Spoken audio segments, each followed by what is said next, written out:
Stand for pledge of allegiance. And so we end that. Mr. Mike Delta, please lead us. Ready, salute. I pledge allegiance to the flag of the United States of America and to the republic for which it stands, one nation, under God, indivisible, with liberty and justice for all.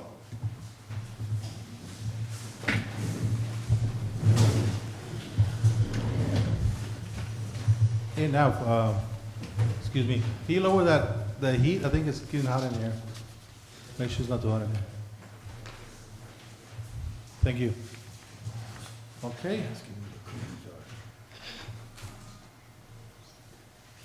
We open the door.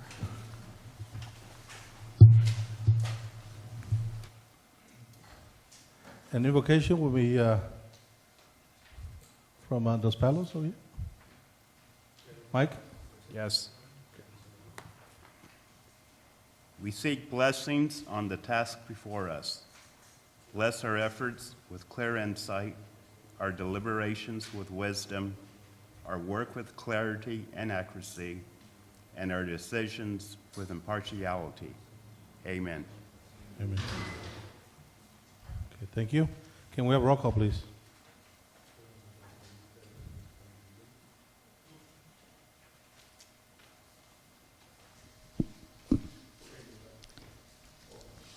Chair Espinoza. Present. Vice Chair McCabe. Director McGlynn. Here. Director Lohr.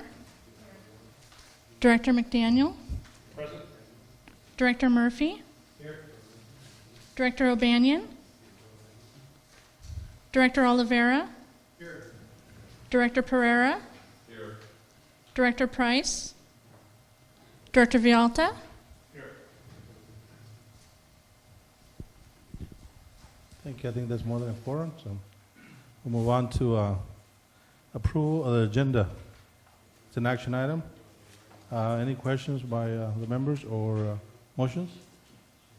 Mr. Chairman, I'd request that we remove item 24. It was actually put there at my request, and after discussing further with legal counsel, they suggest reworking the item for a future meeting, and we're going to do that, please. Item 24 removed. Any other comments? Board members? Questions from the public? If not, then entertain a motion.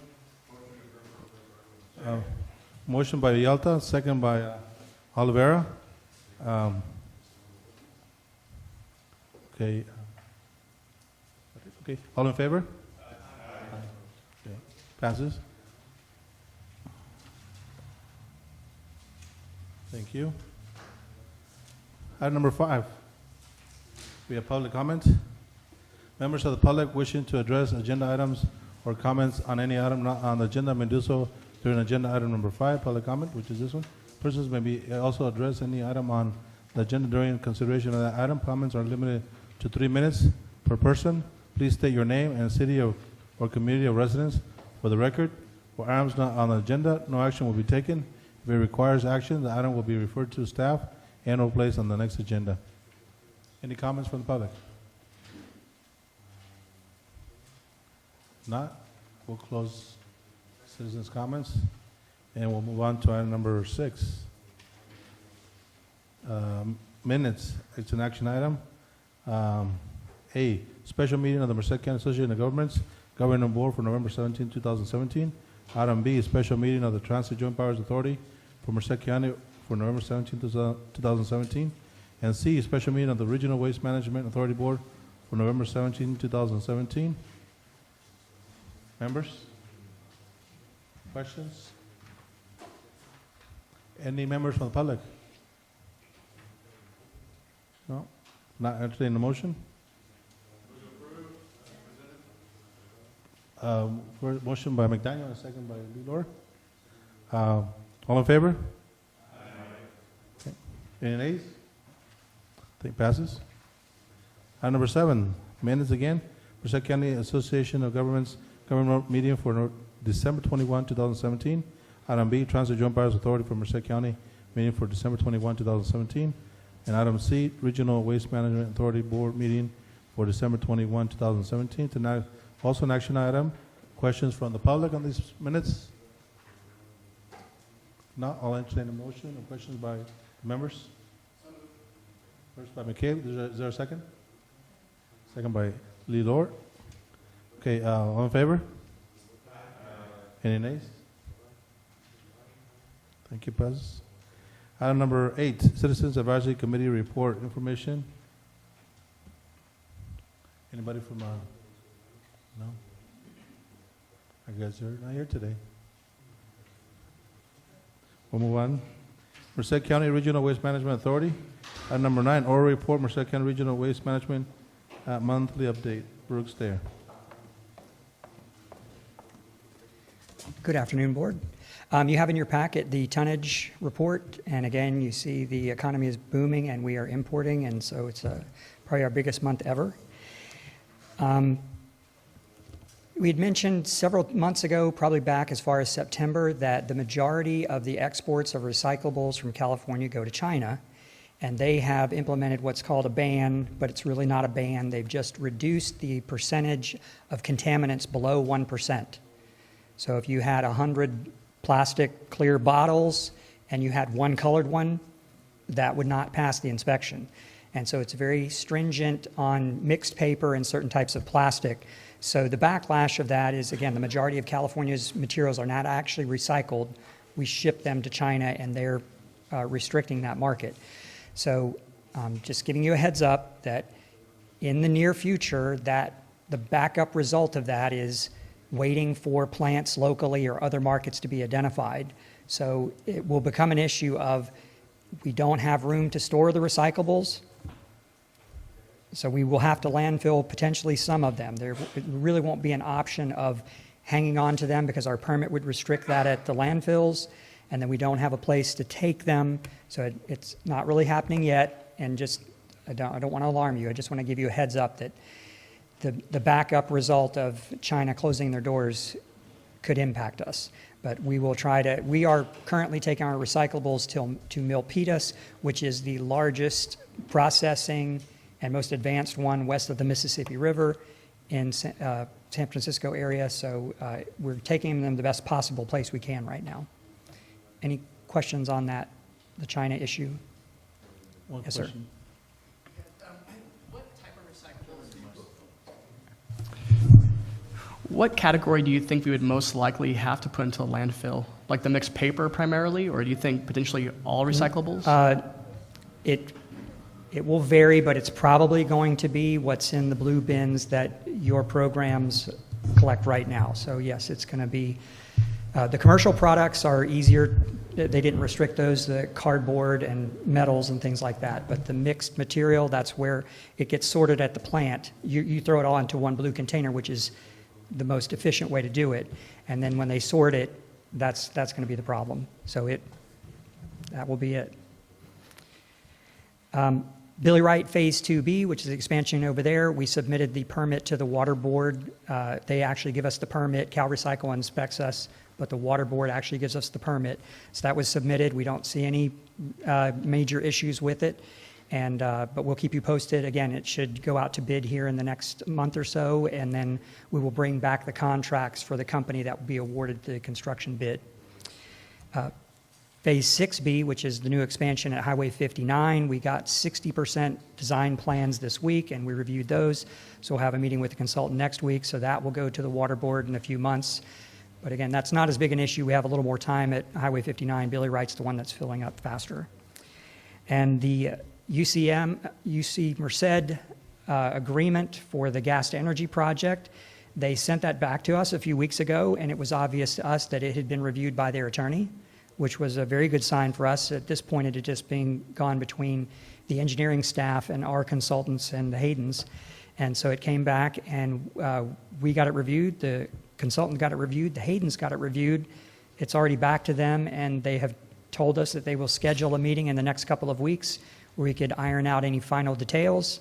So I'm actually pretty optimistic that we might hammer out an MOU here soon and then actually get started on designing the project. Any questions on that? Any questions? Okay, thank you. That's all my Thank you. updates. Okay, you got the next item is item number 10, authorization to sell surplus soil at the Highway 59 landfill. It's an action item. In 2014, we did a soil analysis for the site at Highway 59, and how much expansions could we do and how much cover soil would be needed to close out the sites for the life of the site.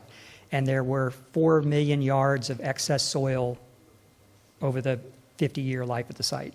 So we needed to sell some soil, and so when the AME project came on board, some of y'all remember that we sold almost 500,000 yards to the project. So it was inexpensive for them to get the interchange done, and then it avoided costs for Highway 59.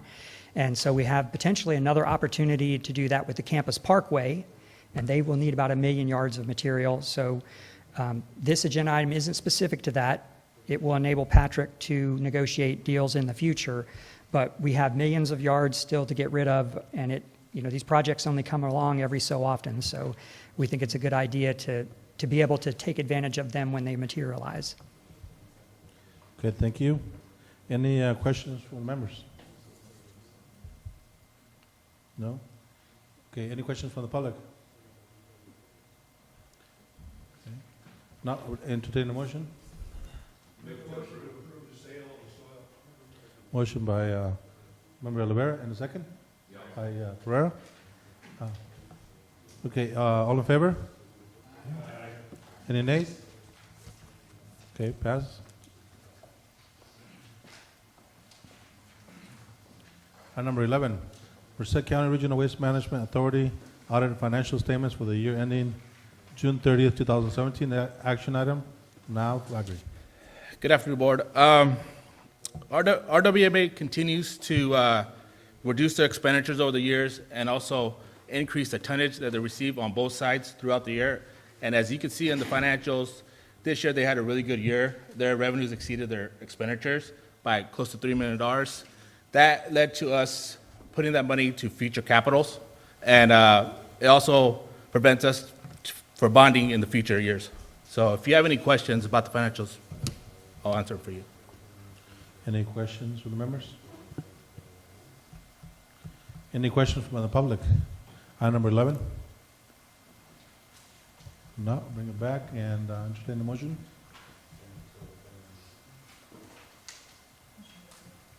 Motion to approve by Lee Lord. Is there a second? Second by Murphy. Second by Mr. Murphy. And all in favor? Aye. Any nays? Thank you. Thank you, Board. Passes. Transit Joint Powers Authority for Merced County. Number 12, oral report, Transit Joint Powers Authority for Merced County monthly update information item. Artist Smith. Good afternoon, Board. Just briefly from the transit side of the house, we're continuing to see increase from the Measure V. Over the last month, we've seen a 6% increase in ridership, which total about 3,000 riders in ridership, and 24% of that was directly a result of Measure V, which is about 14,000 riders. So we're continuing to see an increase about that, and we're excited about that. Also, another thing that we're very excited about on the transit side is the maintenance facility. Complete foundation has been laid there in Merced. 3 walls have gone up. Next week, we'll actually be delivering the metal facility, which is a maintenance facility, and we're looking at having that completed almost by the end of next month as well. We also received 4 Guild buses that will replace the older buses in the fleet, and hopefully by the end of next month, those buses will actually go into service, and also 9 paratransit buses that will replace the existing fleet as well. Looking to put those in service almost by the end of next month as well. And so we're doing some exciting things on the transit side. Thank you. That was just information. So any Yes, sir. questions? Directors? Okay, thank you. Thank you. Item 13, Transit Joint Powers Authority for Merced County, audit and financial statements for the year ending June 30th, 2017. It's an action item again. Matt? Thank you, Board. A quick highlight about the Transit Joint Powers Authority. Last fiscal year, they had a couple of assets that's been disposed of, buses, and it's a facility, the CNG facility. So they're gonna, if you see it, there's a loss, but that's because of disposal of assets that we no longer needed. As you can see on page 39 of the attachment, TJP had one finding related to the incomplete posting of the accruals for the fiscal year. Management has corrected this finding by putting in place closing procedures, which include a checklist of closing procedures and review of transactions, events, and subsequent at year end. Management will also be committing additional resources in preventing any future findings. Does anybody have questions? Director's questions? Okay, any questions for the public? Okay, bring it back for any motion? Move to accept the independent auditor's report. Moved by Oliveira, is there a second? By Lord. Okay, all in favor? Any nays? Okay, passes. Thank you. Merced County Association of Governments. Item number 14, Caltrans report. Information, Stephen Martinez. Not here? Tom. Hi, everybody. Well, I've been called Ken, now I've been called Steve, but either way, it's okay. I can think of worse things. Before the board meeting, I passed out a mile marker to everyone for your leisurely reading. Just an FYI, the cover page, that is our own Sonora bypass that's getting snowed through. Also inside is a list of some of our projects. Thought you would like to hear, there is a call for grants for planning for February 23rd for our planning grants. If any of your agencies would like to apply, they can call me, work through the COG. We'd be happy to help them with it. There's also some information about the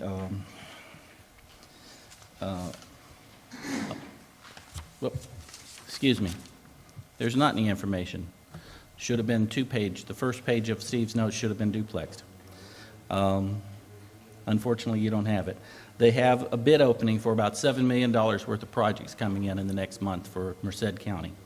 There'll be a rehab striping on 99, a joint and replace seals on I-5 and 152, and a resurfacing on Highway 59.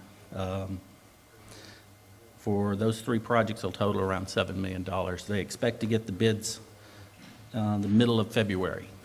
So those would be starting.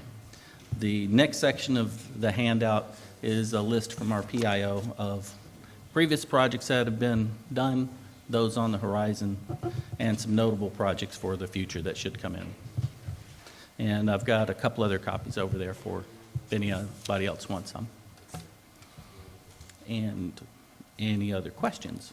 Questions from the directors? Question. We're developing quite a sinkhole at Mercy Springs and 152. It would be the westbound lane, Okay. They're right at the intersection? right at the intersection. Okay, I'll put that in our process. If you also want to hound them, if you want to go through our Caltrans website to our PIO, they have a process you can submit it also, and that way there'll be more than one person complaining about it. So I want you to do it. Is that okay? All right. Okay. No, I don't know if I have more pull than you, but we'll be happy to do well, it. we'll see. Alex will take care of it. Any other Hopefully director's it's just a questions? small hole, not a real sinkhole, but yeah. Director Laura? Okay. I just wanted to thank you. I really appreciate this. You're very welcome. Okay, and, no, I don't know if I saw, I didn't have a chance to look at it, but I get chewed out by my MAC member in Planada, Mr. John Chavez. He's an older superintendent, ex-superintendent in schools. He's on my MAC, and he's been calling you guys about that, the 99 southbound and northbound Planada signs that used to be Yeah. on there, like I mentioned in the past, so. Yeah. You know, he says, They- where's that at? They still haven't, okay. Yeah, and. I'll put that back in. And I saw also too here on Livingston, when you leave here on Winter Parkway, I know that you guys have a engineering picture, probably trying to get that done right for the Oh. striping. Actually, they had a meeting yesterday, as I recall, with the city manager. Our operations staff came down and presented them with an example of the draft striping they could do to help alleviate that bottleneck and improve circulation there. The interesting thing after all this time, I finally talked to the right person and found out something interesting.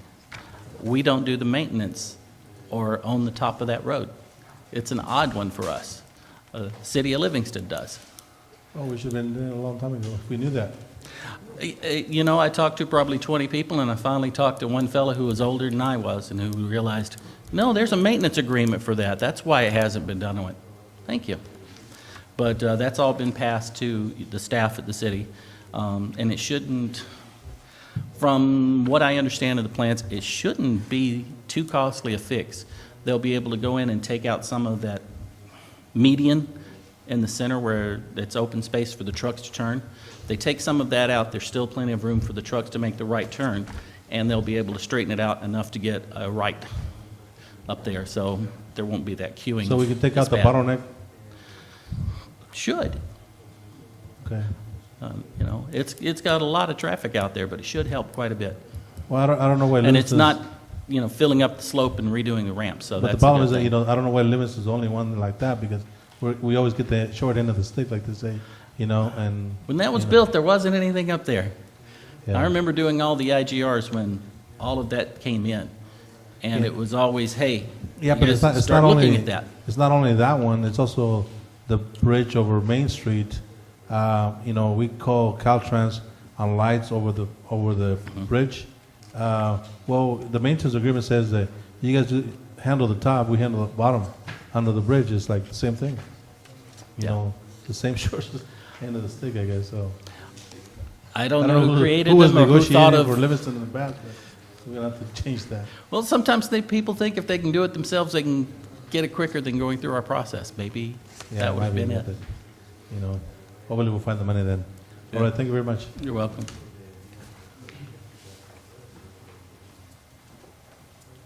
Okay, item number 15, information discussion only. Item A, Caltrans TCEP application letter of support for the Highway 59 Livingston 1 project.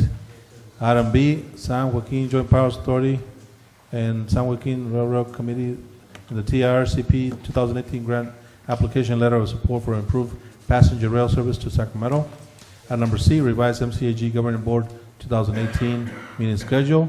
Item D, calendar of meetings, conferences and events. E, technical review board meeting minutes from January 10, 2018. And that's just information. If there's any questions from the public on any of these items, go ahead. Thank you, Mr. Chairman. Just a couple of notes. 15A, I just want to note that that project has previously been before you as a project that is in the draft ITIP right now. Caltrans actually is going to put in for that for the TCEP program, and if successful, we'd actually get the project sooner. So right now, it's alive on both sides, and we want to follow up every avenue that there is, and we appreciate Caltrans pushing it forward for that program, because potentially we could be funded sooner. Regarding the board meeting schedule, the revision is actually affects next month. So I just wanted to mention that, and thank you to Los Banos for agreeing to switch meetings in February and March to next month. We're in Los Banos. Okay.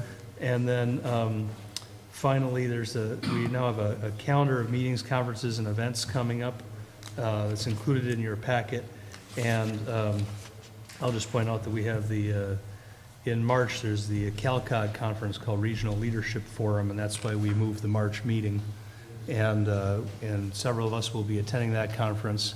And as I've contacted the board members are eligible to attend as well. And I reached out to Member McDaniel, because he's actually the appointed representative to CalCog, but Member Pereira is the alternate, but other members, including Member Pereira, could go as well. So I just wanted to remind you, and thank you. Yeah, thank you. All right, we'll go on to item number 16, consent agenda. Okay. That's an action item. Item number 8, transportation planning priorities fiscal year 2018 and 19. Item B, 2018 One Voice platform.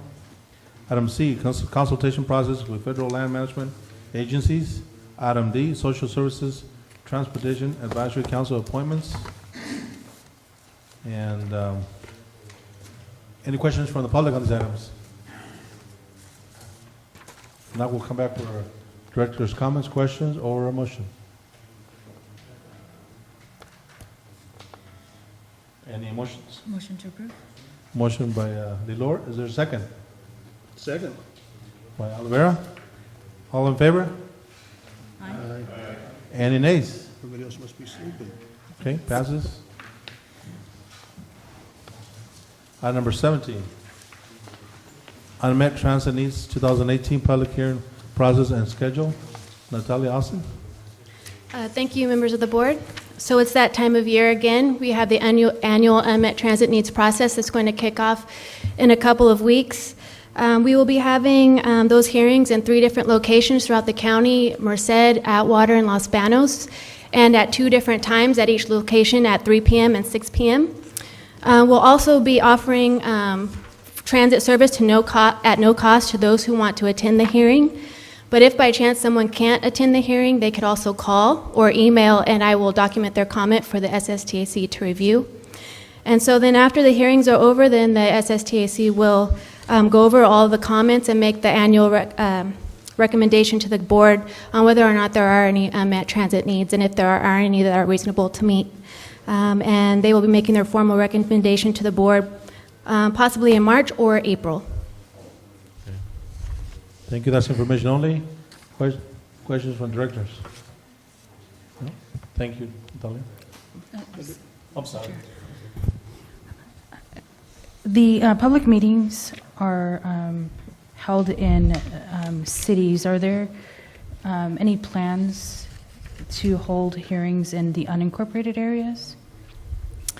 In the past, I've conferred with the bus or transit staff to see where they think their riders, or where they have a higher concentration of riders, and that's where we've determined in the past to have the hearings. We are open to having them at any locations where we think that it'll be easy for transit riders to attend, and that there'll be good attendance. And I'm assuming that these will be held at the city halls? At the Los Banos Community Center, and also at Atwater Council Chambers and Merced Council Chambers. Now, with the option to call in, is it just a direct call to you, or is it a direct call to the meeting? It's a direct call to me. Okay.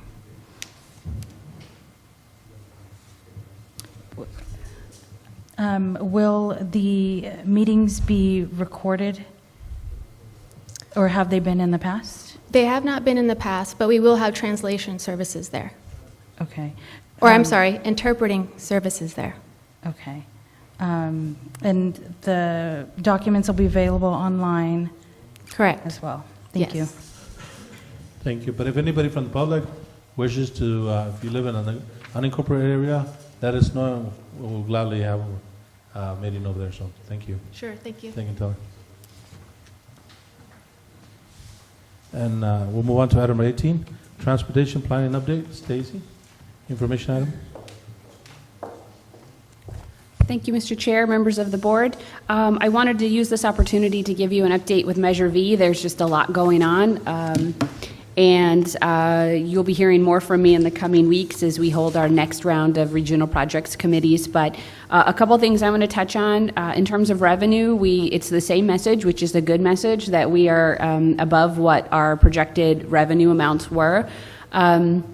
For this first 6 months, the projection, of course, was $7.5 million, and our total revenue after the adjustments came in at $8.4 million. We have received the those estimated allocations, those estimates that we get from Board of Equalization for the months of October and November.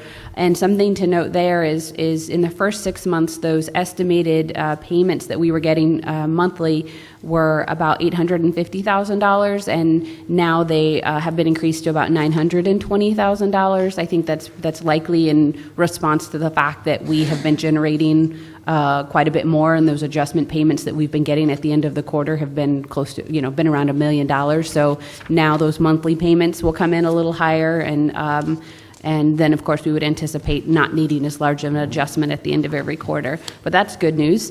In terms of the Regional Projects Committee meetings, as you know, we've been in the process of developing project lists for the RTP, and then that, of course, is related to developing the project lists for the regional funds for Measure V. And that process will continue at the next East and West Side Regional Projects Committee meetings, which hopefully are already on your schedule based on the previous meeting at the end of last year. They'll be held Wednesday, February 7th. The East Side's meeting at 10 a.m. at the Atwater Community Center, and the West Side is meeting at 2 p.m. At the Dos Palos City Hall. At these meetings, you're going to have an opportunity to start looking at some of the first project summaries for those candidate projects for the Measure funds. That will be a couple-month process, so between February and May, where you're going to see more details of these candidate projects, because the goal is that we're going to have to start prioritizing these projects for the first implementation plan. So that first implementation plan will look at the first 3 years of regional projects and funding. So that process will begin on the 7th of February. I did mention the implementation plan. Our goal there is to have a draft to you at the end of the summer, so you will be very involved in that process as we move forward, but our goal will be to have a draft out around the same time that you will be taking action to adopt the regional transportation plan, because that will include the final projects list, the big bucket list, and then have a final adoption of an implementation plan sometime in early fall. So you'll be hearing more about that. And then also something that we're looking at to assist with this project prioritization process is to have another study session with the board and the KNN finance team to kind of help in those discussions as we begin to prioritize projects.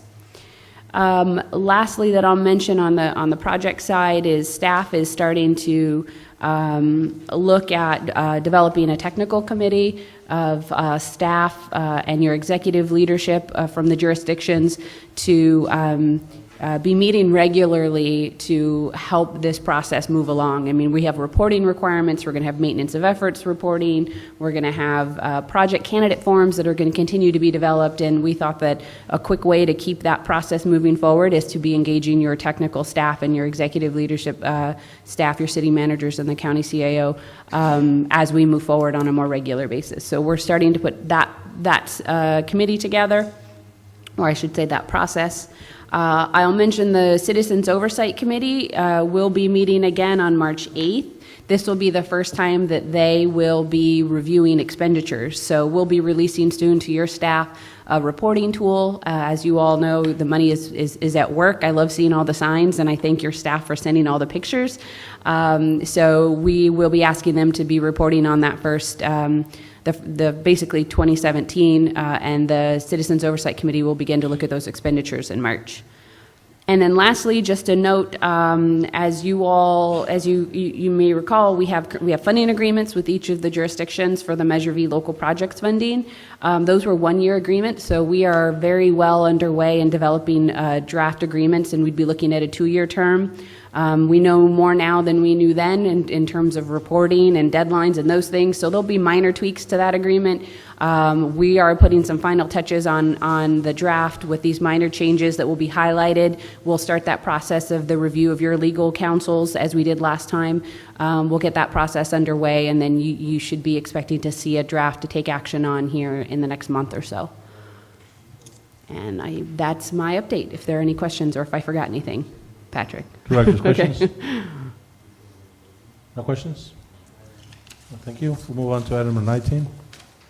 Regional Transportation Plan, Preferred Scenario Action, Matt Phil. Thank you, Mr. Chair, members of the board. I do have a presentation I want to walk through for this because this is a big action on the road to adopting the RTP. And also with me, I have Chelsea Payne with Minter Harnish, one of the consultants on our team. And we have a couple teams helping us out with this.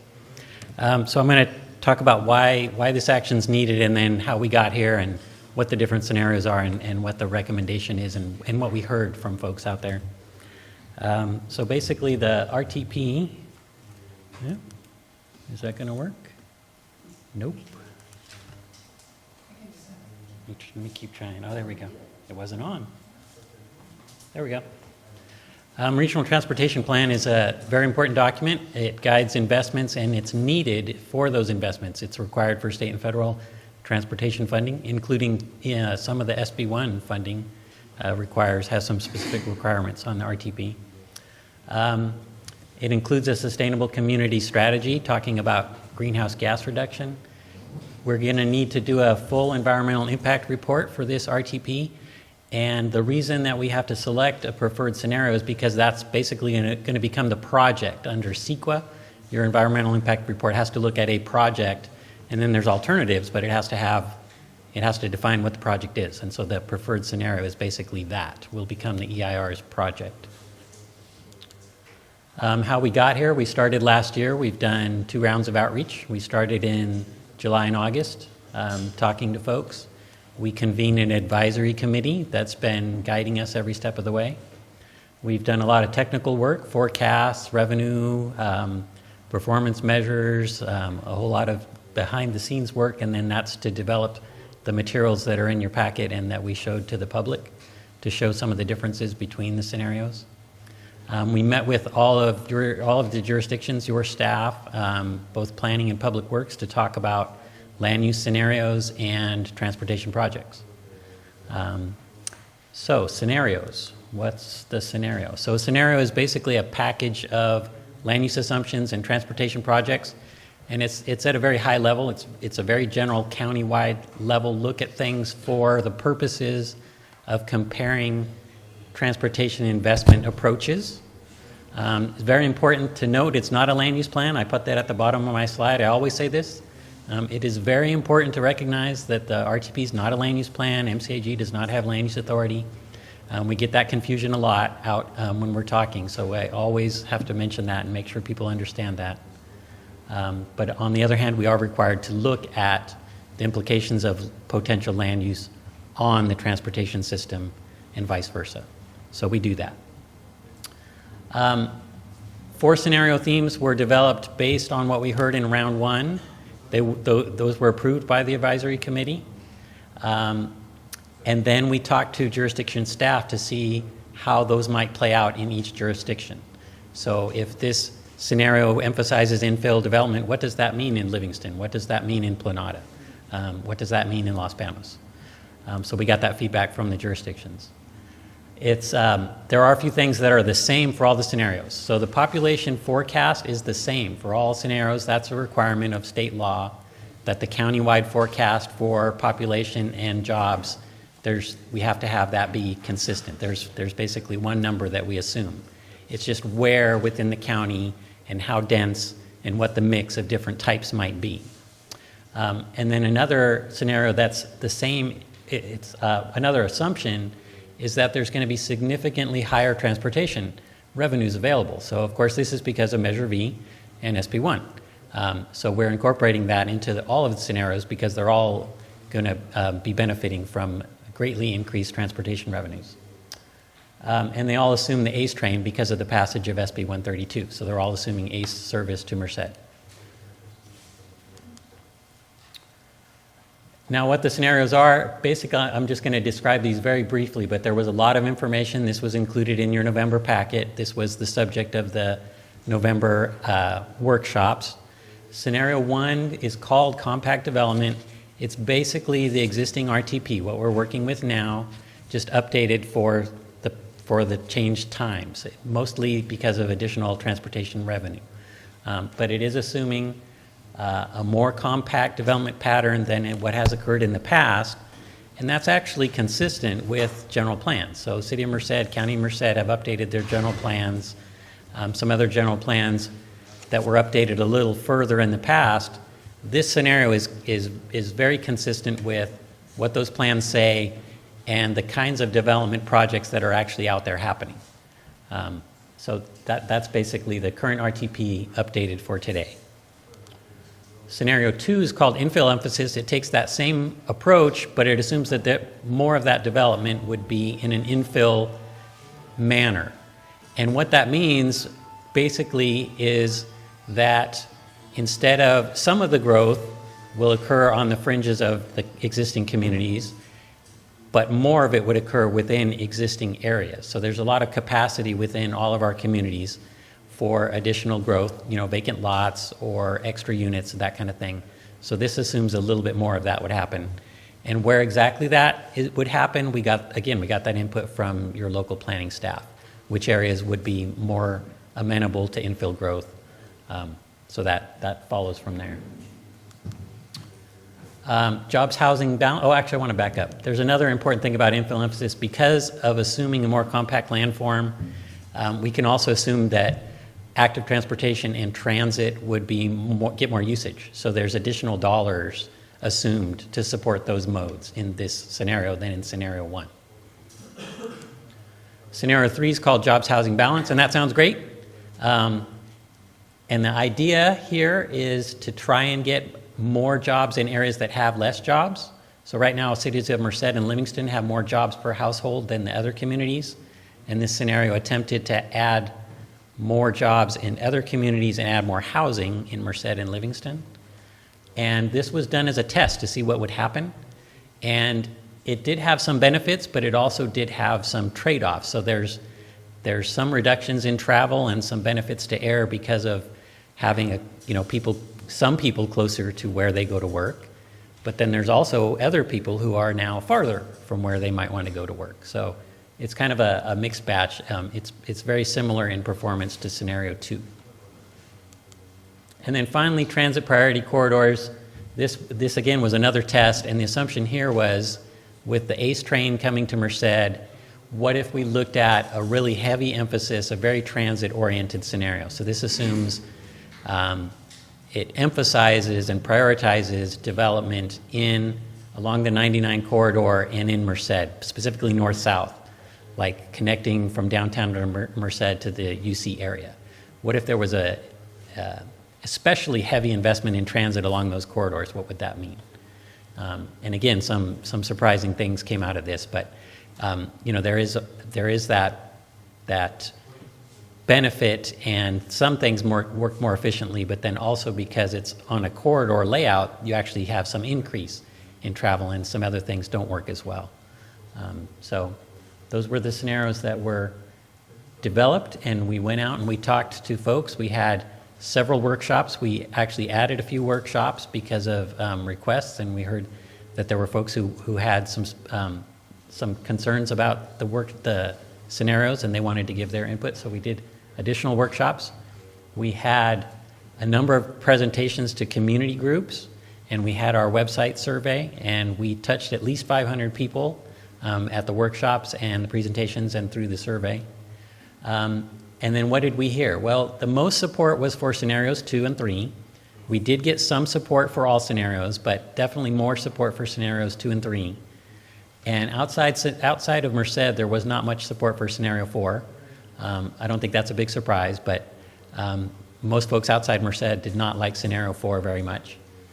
There was definitely a lot of support for all modes of transportation, and a lot of people said that they wanted to see transportation investments in their specific community. That might not be too surprising, but I just wanted to say that because we heard that a lot.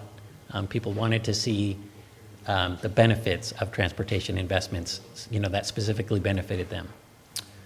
And then we also recently received a request to look at scenario number 2, but to incorporate as much of the transit and active transportation investment as could be done from scenario 4. So they liked the heavy transit emphasis of scenario 4, but they wanted to see that in scenario 2. And we've already done our public process for the 4 scenarios, but what we can do is we can see what we can look at and we can go through and explain really what is already in scenario 2. What's in the scenarios is already a very high level of transit and active transportation investment. And so we can give more information to explain exactly what that means as we move forward towards releasing the draft. Now I want to talk about greenhouse gas reduction targets. We've been telling you about this. I think I've told you about this 2 or 3 times. And that's because the Air Resources Board has set targets for us, and this is a target where we have to look at the greenhouse gas emissions from light-duty cars and pickup trucks, basically, and how that will change in the future compared to a 2005 baseline. So back in 2010, they set a target for us, and the important one is the 10% reduction by 2035. And last June, ARB staff proposed a higher target for Merced, that it would be 14% instead of 10%. So when all those scenarios were developed and we went out to talk to people, that was sort of the environment we were working in. And I told you how we didn't know what was going to happen, but we wanted to give you the information that that number has been floated out there. So we had some scenarios that looked at potentially higher, doing more to try and achieve a potentially higher target. So for example, scenario 4, theoretically that might achieve a higher reduction. But as of right now, Air Resources Board has not taken action. We don't think that they're going to change the target that's in effect for this RTP. So we're still working with the 10% target. We've done the preliminary modeling that says that all 4 scenarios meet that target. And basically, if you think of our existing RTP, we're having a 12% reduction. And all of these scenarios are building off of that existing RTP. So they'll all meet that target. The final numbers will be released with the draft RTP, and that will be in April is what we're shooting for. So the path forward is a selection of a preferred scenario today, this month, we can give that to our EIR consultants. They can develop the draft EIR, and then that can be released in April. There's a 2-month comment period, then a response to comments, and all of that is necessary so that you can consider adopting the final RTP in August, because you have to do it by September to preserve eligibility for federal and state funds. So all of this is done basically because of the federal schedule. It takes a long time to do this, but we only have basically until September to do all the things that we need to do. And so with that, I want to go into the recommendation. The staff recommendation and the advisory committees all concurred was that scenario 2, the infill emphasis, would be a good scenario to use in the draft RTP. For one thing, it received broad support. A lot of folks liked it everywhere we went. It does have better performance than scenario 1 in terms of the transportation and air quality metrics and the land consumption. So it doesn't grow out as far, so it doesn't convert as much land as scenario 1 does. And it has less VMT, less travel in the future, and it has better air quality performance. And we're trying to be mindful of those state greenhouse gas targets. So I explained how they haven't actually set a new target on us, but we know what they're thinking. And by going a little farther, I think that will set MCAG up to be able to still work within the requirements of what the ARB might do. We'll be in a good position to still meet the target. And then in terms of comparing scenarios 2 and 3, they have pretty similar performance, but scenario 2 is more consistent with your local general plans and what's more likely to occur. So we have those jobs housing imbalances right now, and scenario 3 assumes that those will change. But that's a big assumption. So scenario 2 doesn't make that assumption. So in some ways, it's more consistent with what the trends would be. And with that, if you have any questions on the recommendation, or if you have questions on the land use, and Chelsea's here to help if you have questions on the scenario land use development. Okay. Thank you. I think we'll have some questions from the public first. Any comments, questions?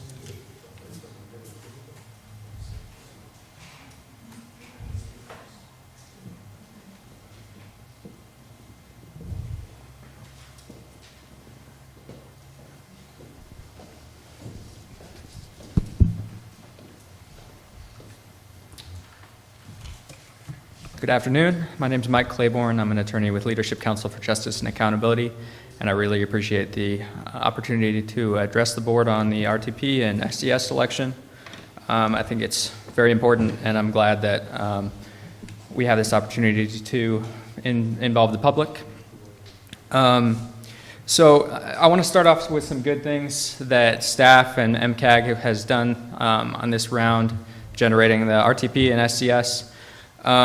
First, I think that there's some good policies in each of the 4 scenarios that we're glad to see. The first is that all 4 scenarios include a policy that there be no new towns in the county of Merced. It focuses investment on existing communities, which we think is really good. There's a need for investments in each of the existing communities, and new towns will kind of get away from investing in what we already have. 2 is all the scenarios, to some degree, include infill development and an emphasis on building within city limits and urban boundaries. And then 3, we requested during the RTP process that staff have a workshop in Planada, and staff did that. So they actually held 2 workshops in Planada, which I know the residents of Planada really appreciate. So I'd like to commend staff on that. And then I just have 2 items that I think are kind of room for improvement, and then I have an ask.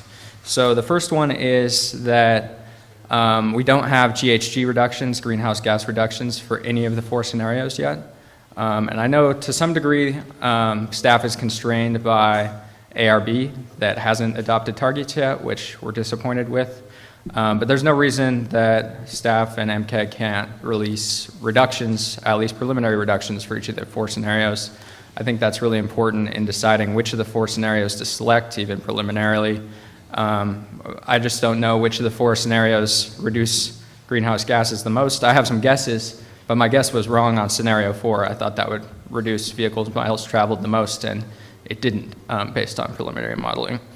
So in addition to greenhouse gas reductions, we have, like staff mentioned, proposed a hybrid scenario, which is a hybrid mostly of 2 and 4, which would focus development on town centers in each of the existing communities, kind of like 2, and emphasize infill, but would also increase transit and active transportation investments to the degree that scenario 4 does. So I think scenario 2 has a 15% allocation to transit, and 4 has a 19% allocation.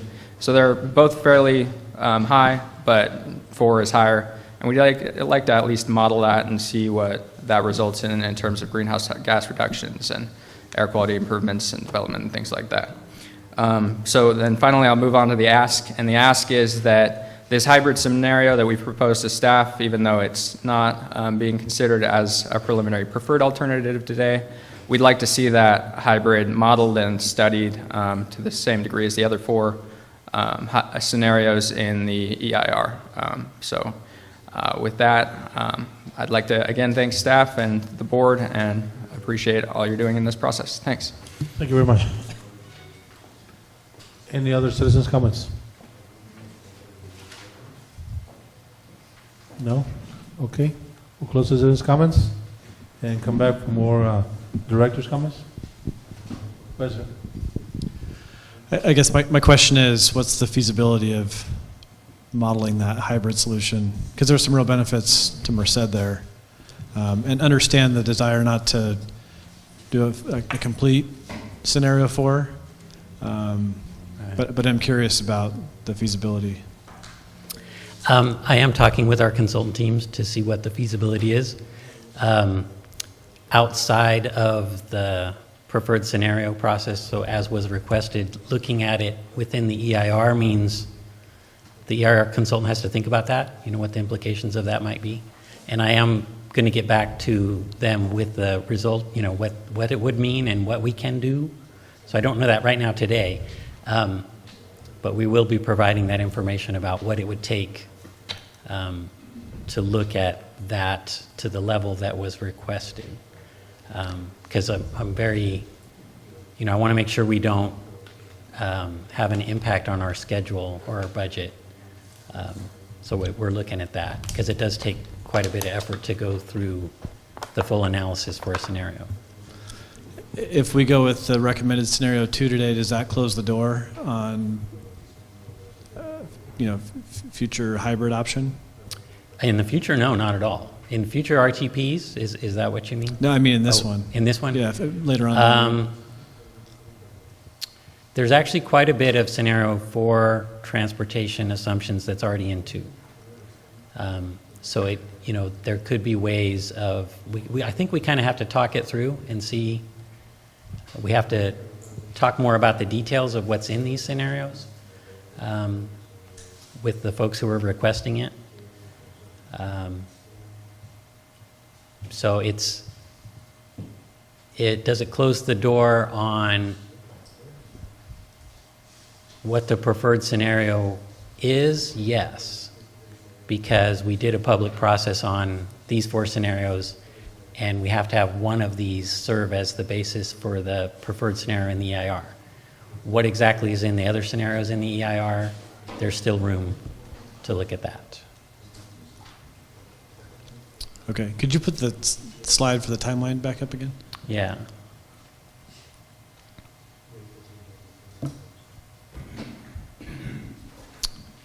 Okay. Thanks. Question? I would be very interested in seeing a hybrid. I am open to having a special meeting to approve this between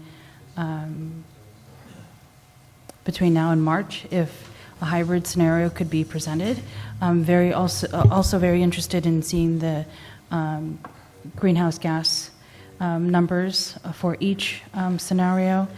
And I might be the only one, but during the process, I felt as though the 4 scenarios presented were up for discussion and change. So meaning staff presented the 4, public comment, and then after the public comment, I felt as though staff were going to take those comments and then modify the 4 scenarios. So going in and participating through some of the workshops, that was the feeling or the message I got as a participant. So I might have been the only one who misinterpreted the whole process. So just a comment on that. Okay. Thank you. I wanted to say something briefly because you mentioned having a special meeting. This scenario, I don't know if it appears that it's not tight, but it's actually extremely tight. The EIR consultant actually normally they need more than 3 months in order to produce the draft EIR. We're already a little bit behind schedule in terms of the EIR path. So if we delay, then it would go all the way down the line.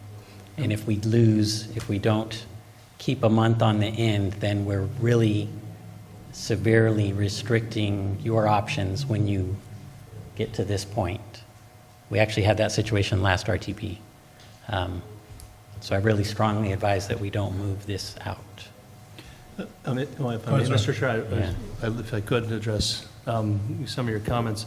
So the original timeline actually had us bringing this action to you in November to provide the consultants sufficient time to do the EIR and to develop the draft RTP. So they're now in a position of having far less time to do so. We also, there was not an intention to have an iterative process to have additional scenarios developed. That was not included in the timeline, the budget, or the public involvement plan that was adopted by this board. When was that adopted? It was 2016? Yeah, I think it was fall of 2016. In fall of 2016, I know that was before you were on this board. So and that was frankly before I was here. But yeah, that timeline did not include an iterative process for additional scenarios. And what was the other thing? So yeah, it's not about our meeting schedule. It's a matter of we need to get something into the process to have enough time to move forward. Go ahead, one more. Thank you. And you mentioned that scenario 2 had much of the transportation piece of 4 in it. What would be the percentage of that? Your best guess? I think the main thing it's missing, or that scenario 4, the main things that it has that 2 doesn't, is the scenario 4 assumes with that concentration along those corridors, there would be additional investments in rail along the ACE and San Joaquin JPA, that those services would see even additional dollars, and that with the additional investment north-south in Merced, there'd be additional transit service there. That's the bulk of the difference, is geographically. So there is additional dollars assumed there, but it's basically those 2 things, if I can characterize them very generally. And if I may add, but the bottom line is that both scenarios 2 and 4 both have a significant increase in the amount of funds going to transit. Right, yeah. It's just that alternative 4 has a slightly larger increase and it's more geographically focused. Right. Other questions? Yeah, I also would have liked to see a hybrid, but I know that we're, like I say, you're in a time constraint. I guess in 4 years when we come back, we're all here together. We would like to more time next time, I guess. But other than that, I guess. Go ahead, sir. Yeah, I just want to say, I mean, as between the 4 scenarios, I prefer 2 over 4. So. What was that? As between the 4 scenarios, no hybrid, I do prefer 2 over 4. That's the recommendation from them. Yeah. Okay. Another comment? Can you make the results of the survey? Can you use the mic, please, so that way we record it? Is that working? Oh, there we go. Are you able to provide us with the results of the rest of the survey? Not necessarily now, but send out an email. Right, yeah, we can provide that. Thank you. Any further comments or motions?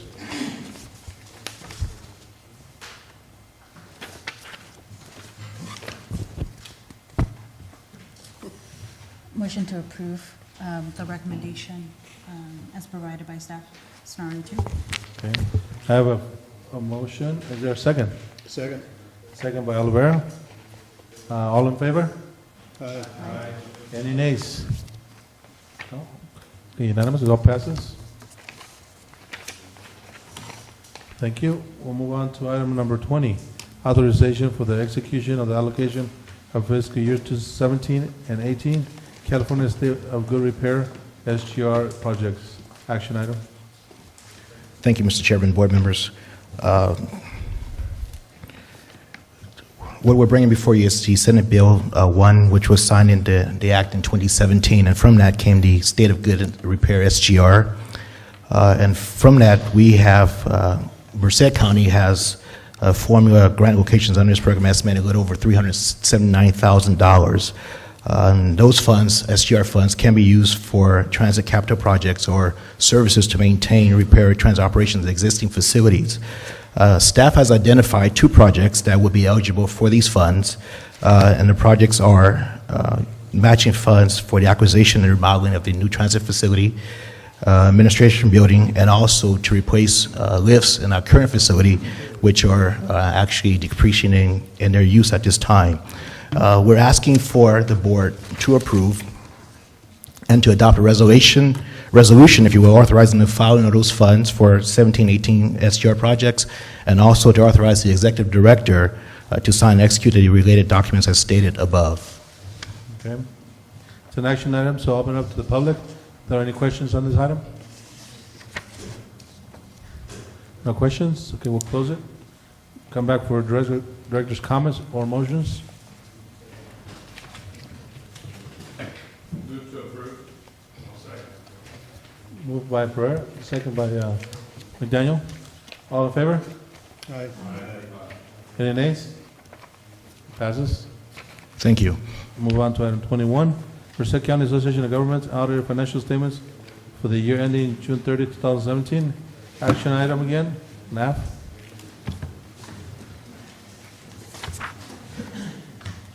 Thank you, Board. Back again. Okay. So in this financial report, we also had a finding which was related to the transit finding, had to do with the receivable of the STA funds later in the year. And when the auditors came in, the staff provided the reports without the review of the management. And so when they had to make an adjustment, that's a finding. But overall, there was really nothing anything big, but in this fiscal year, 16-17, MCAG did not apply for the ICAP, and we used other funds to cover indirect costs, but we had more indirect costs than we projected. And so that's just, one of the highlights for MCAG, but other than that, I'll let Patrick take over. Yeah, if I may, I asked Nav to share that because he's right. We only had it was just one finding that was Yes. not substantial, and the audit has done their job and made sure that everything is as it should be. But there's something that's not that item about the ICAP, the indirect cost allocation plan. That's actually it's not a finding in the audit, but it's something very important to our organization. Because the indirect cost allocation plan is something done by COGS across the state, and it allows us to be reimbursed for the indirect costs associated with our employees. And the value of that is about $400,000 a year. And there have been significant issues in past years with the invoicing, and not that they were audit findings, but there were invoicing issues with Caltrans related to the ICAP. And the results of that, actually, one of our staff members actually pointed out that in November of 2015, an item was brought before this board to indicate that there were some difficulties with the 2015-16 ICAP, and because of that, we needed to do an internal loan process, and that was approved. And it was stated at that time in November of 15 that this was an important issue that needed to be resolved. After Nav assumed his position and under my leadership, of course, we found that issue never was resolved. Nav and his staff have been working very hard to resolve that because we still have about $400,000 that's owed to us from 15-16, and we're not eligible to get any from 16-17. And until we get 15-16 fixed, our carryover balance is frozen, and we can't invoice it for this year either. So while it's not an audit finding, it's a very significant thing we're working on. And the good news is that Nav and his staff have submitted the ICAP for 15-16 to Caltrans. And Tom's over there nodding. And we're very eager to continue to work with our Caltrans colleagues to get this resolved as soon as possible. Nav had a call with him yesterday and volunteered that if they had any questions that he and his staff will go to Sacramento, and they're going there next week, Wednesday. Yes, we're going out there Wednesday too. Because we really need to get this resolved, and I appreciate Nav's hard work, and while it's not specifically an audit finding, it's definitely related to the finances of MCAG. Thank you, good to see that. Any questions from the public? Now we'll come back. Directors, any other questions on this item? No, I'll make, any motions? Motion to approve? Motion to approve by Lidor, and is there a second? Second. Second by Olvera. All in favor? Aye. Any nays? No? Passes, thank you. Thank you. 22, Regional Transportation Impact Fee, RTIP Options, action item. Patrick. No. I think Stacy said she wanted to do this one. No, I'm just kidding. Sorry. Couldn't resist. Well, thank you very much. And this is definitely, an item for governing board, discussion, and we're looking for direction from the governing board on this.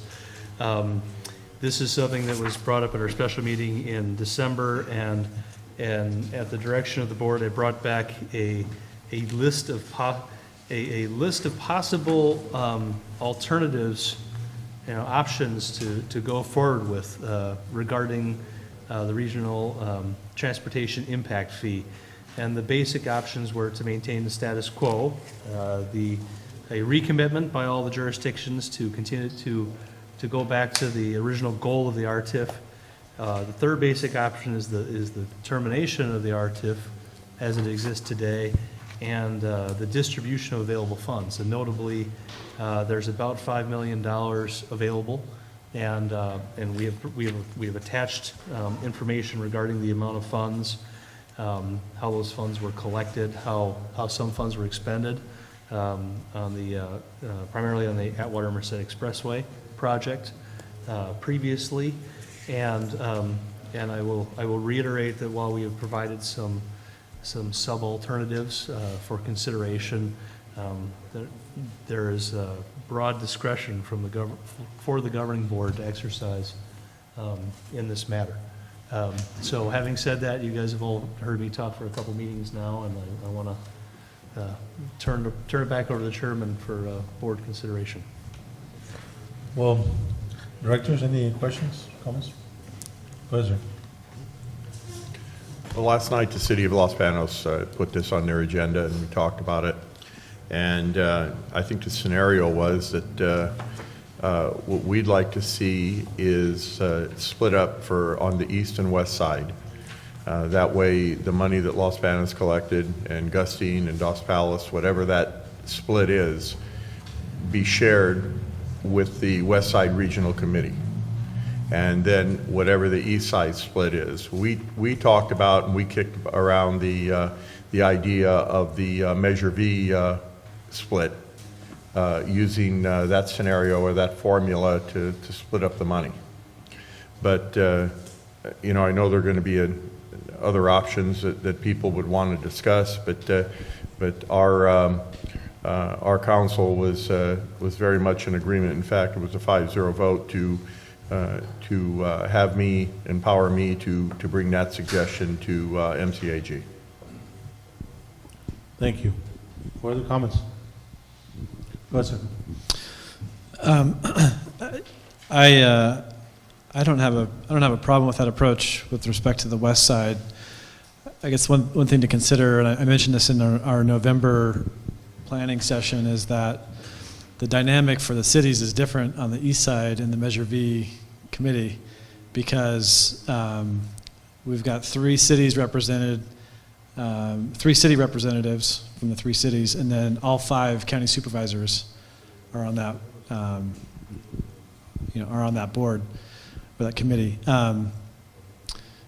So, I mean, the equitable thing to me would be to redistribute based on contribution per jurisdiction. And so, at least on the east side, that would mean that would flow back to the individual jurisdictions. Now, if the west side wanted to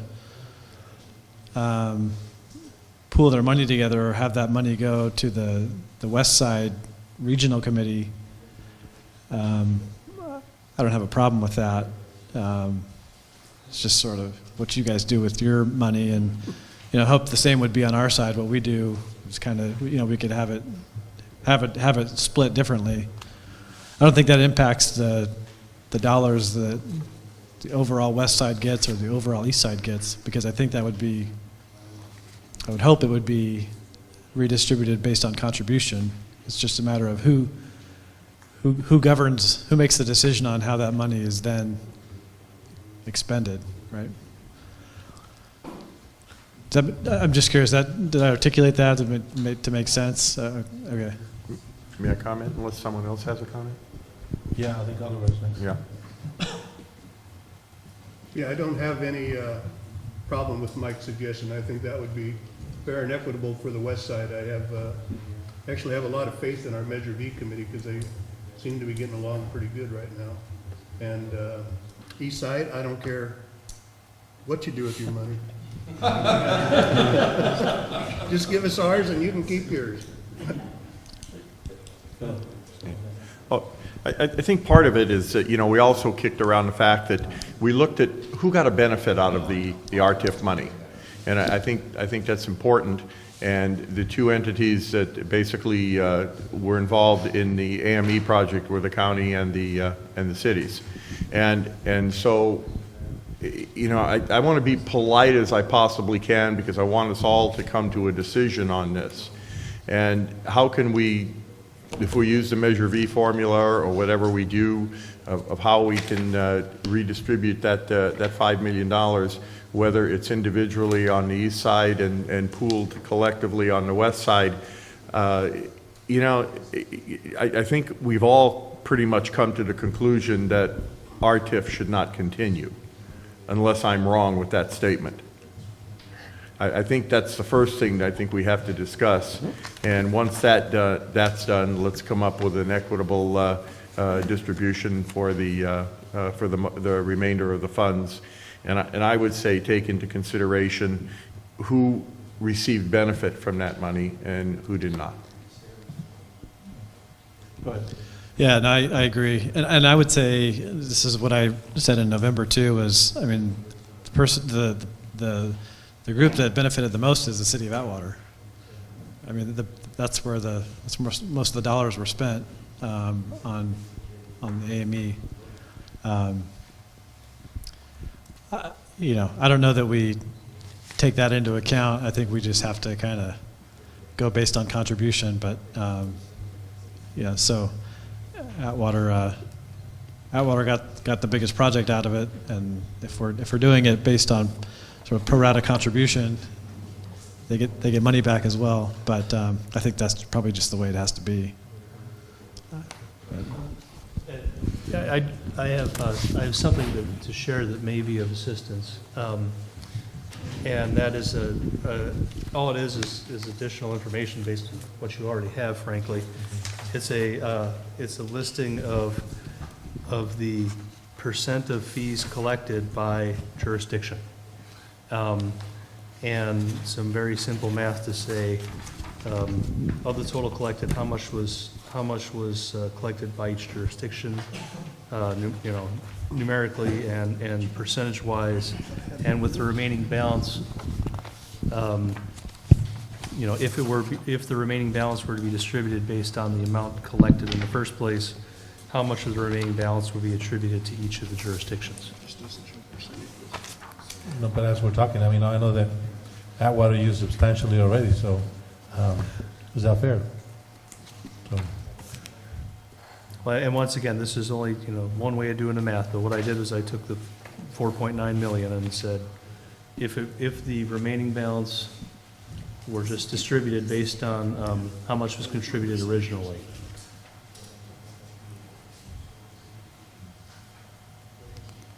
it's about 35% of the money originally collected remains.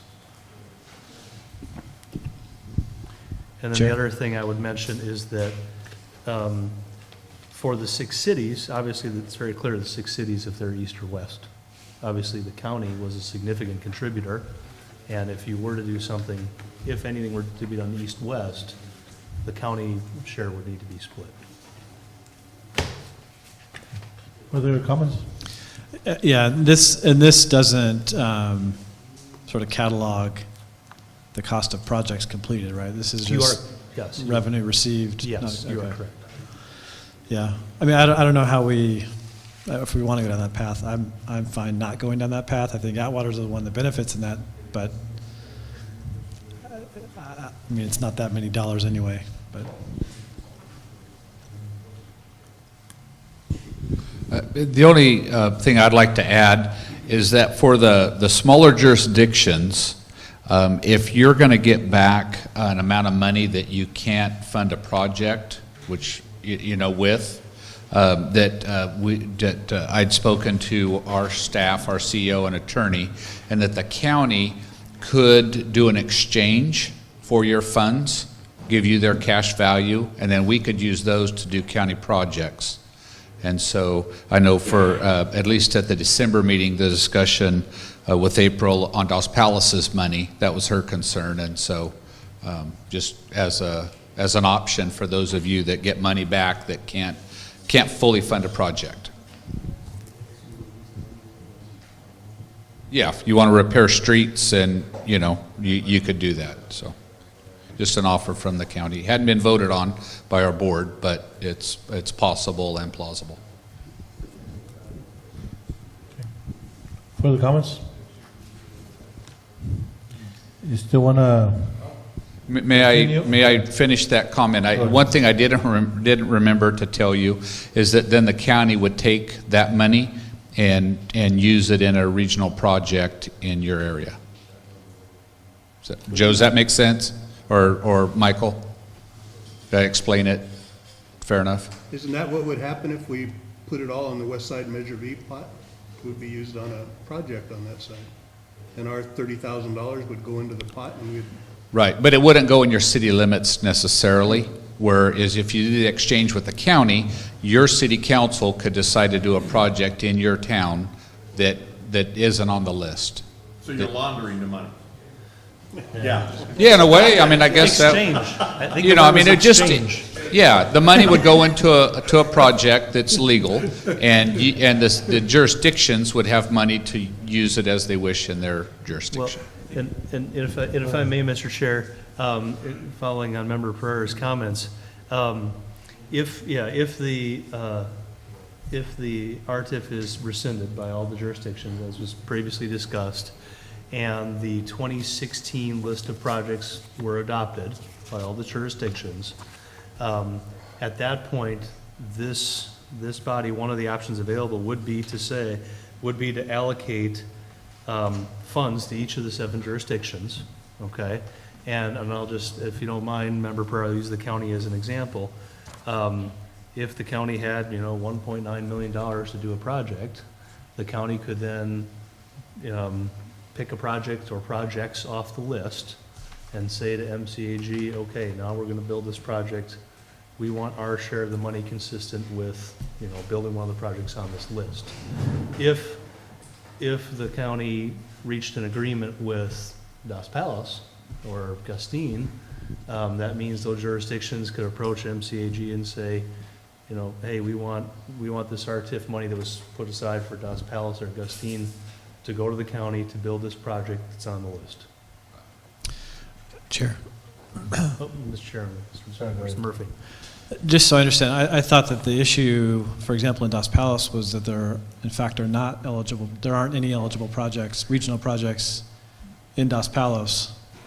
Well, at one point there was. They thought there was, so they started collecting RTIF, and then there was a realization that the project that they had wanted wasn't eligible, and so that's why there was. Same as Livingston, we don't have any projects. Winter Parkway was taken off. That's the only thing that was on there. So we will work with the county. Right. So I don't know. I don't know that there is a project that the county could do. It's a regional RTIF project. That was the issue, I think. Right? And my other comment, or my final comment, would be that that those jurisdictions, Gustine, Palos, Livingston, and Los Banos, could go together and do a project. I mean, I'm not trying to advocate against that. I just was letting you know that my discussion with April, that I talked to staff, that's an option for you. Not trying to get in the middle of anything. See, the giving the money back to the jurisdiction, if, like say, we contributed $1.7 million, which was 13% roughly, out of $1 million, what's that, $130,000? And wouldn't that be? The Los Banos contribution was $1,780,000. It was 13%. Yeah. And 13% of the remaining funds of about 4.9 million would be about $642,000. Yeah. So, I don't know how we realize how this should be split up, because it's a tough one. And Mike, I know you said, giving the money back, or if the people wanted to do that, but the only way to get anything done is to go together on projects. And that's why I thought the suggestion of splitting the money up east and west was a good idea because that gives a pretty much a bulk amount. If we do this the other way, you're going to get a fraction of what you put in. But working together with other people, you have a larger amount to spend. And that's why I thought, because I know you guys have more people to deal with on your side, and that's probably the biggest detriment to doing this. But refunding the money and giving Dos Palos or Gustine $100,000 is nothing. And putting that money in for us of $642,000 where we lost $1.2 million, I look at how the benefit of what the benefit is and why we started this, because we thought that everybody thought when they put into this they were going to get something out of it. And basically the money went to one project for $9 million. And now here we are trying to decide. But to me, the only thing is that if you want to do a project, we're going to have to come together. That's why we have the West Side and the East Side regional committees, because the money can come together and we can decide how the projects are. Now, people are worried. I'm not worried at all with Dos Palos and Gustine. That's why I made that offer. I'm not worried at all. I think they're good partners, they're good neighbors. But, you know, if that's not going to work for the East Side, I understand that too. But the only way to get anything done is to pool together, is to come together. Because just giving us some money back out of the funds, it's not going to work. Go ahead. It is going to work. And so if the money goes back to each jurisdiction, they have control over it. They can decide to pull together and do a project. They can decide, it gives each jurisdiction that put the money in the option to do with what they want with their money. If Gustine and Los Banos want to do a project, you could pull your money. Or if Dos Palos and Gustine want to do a project and do a bypass around Los Banos, they could do a project. But it allows each agency to have their money and decide what they want to do with it. Especially on the east side, that makes sense. If the ones from the west side want to do something different, it's once your allocation is back to you, you're welcome to do that. So based on those, on the amount that would go back, is that what you're talking about? Well, I'm not talking amounts. I'm just talking I'm not suggesting or unsuggesting this split. I'm just saying that if each jurisdiction got back their own money, they could then join with or trade with the county or do whatever they want to do. It gives them the freedom to do with what they want with their money. That's all I'm suggesting. If we had the 15 million back, I think that'd be a great, we'd all get our money back. But that isn't, I think now, I wouldn't have a problem with that, Lloyd. It's just that what would the split be to split up to $5 million? Yeah. That would be the big question. Yeah, one more question and then entertain a motion. Yeah, I don't have a question. I just wanted to let it know, and I prefer the splitting it up between the east and the west and allowing those regional committees to decide what to do for those regional projects. So that'd be option 3B1, the one that you're recommending.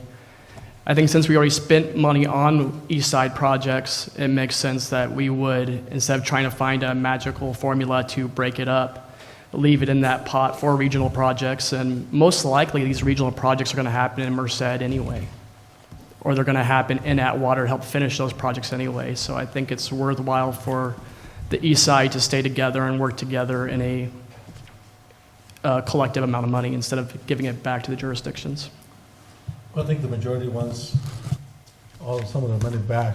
So, I'll entertain a motion. Either way, whichever way you want, you can always come back and talk about percentages. So, go ahead.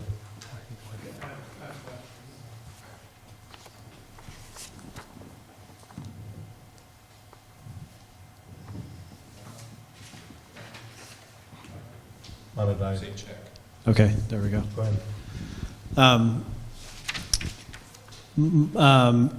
I just want to understand the process, because I think in this scenario, more than any other, having a united front is key, because if it's not unanimous to pull out in the same way, then nothing happens. In fact, that means that each one of us has a veto, right? I mean, so we have to come to a consensus. But maybe I'm misunderstanding. If we don't all pull out on the same terms, then no one's going to pull out, because if you pull out first without everyone, then you lose everything. You lose your entire investment. Is that the way that this is set up? That's correct. The first action that needs to be taken by this board and by the jurisdictions more so than this board is to execute a mutual rescission of the implementation agreement. This board retains jurisdiction. The implementation agreement actually continues in effect until the funds are transferred out of MCAG. But the jurisdictions need to mutually rescind the agreement before any funds can be transferred out.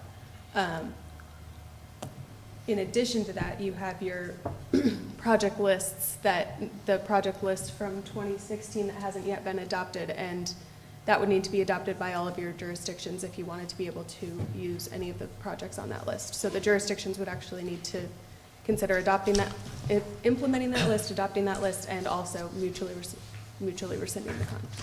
Right, and it probably makes sense to, if we go down this path, to have the 2016 list adopted, because we want to have the most current projects, as opposed to 2008. But I just think it's going to be a tough sell in my council chambers to do an east side, west side committee split. And I think we all have to be marching to the, I know the percentage is not fair. Atwater got what they got. We all voted for that project. And even if it doesn't seem fair, everybody put in their money fairly, and it should be distributed just like it is, right? So that's what I think. So whoever wants to put that motion in? Yeah. Was there a motion already made? If I can make a suggestion. So really if the RTIF is going to end, what was just discussed, that mutual rescission and hopeful, simultaneously adopting that 2016 list, that's really step one for all 7 jurisdictions to do that. And then, and I guess, is that something that, we could seek agreement on that first, frankly, on the willingness of the members of this board as representatives of 7 jurisdictions to do that. And then it's a matter of, once that happens, of course, then we, what becomes of the funding. And this board at this time can obviously act on that as they will, too. Question or motion? Motion. I would make a motion to, would the word be rescind, or would it be terminate? Rescind. Rescind the RTIF collection method in its current form by all jurisdictions. Okay. Amend to recommend that the jurisdictions mutually rescind the implementation agreement. And adopt the 2016. Okay. Okay, I would amend that to a motion to the member jurisdictions to rescind the implementation agreement of the RTIF.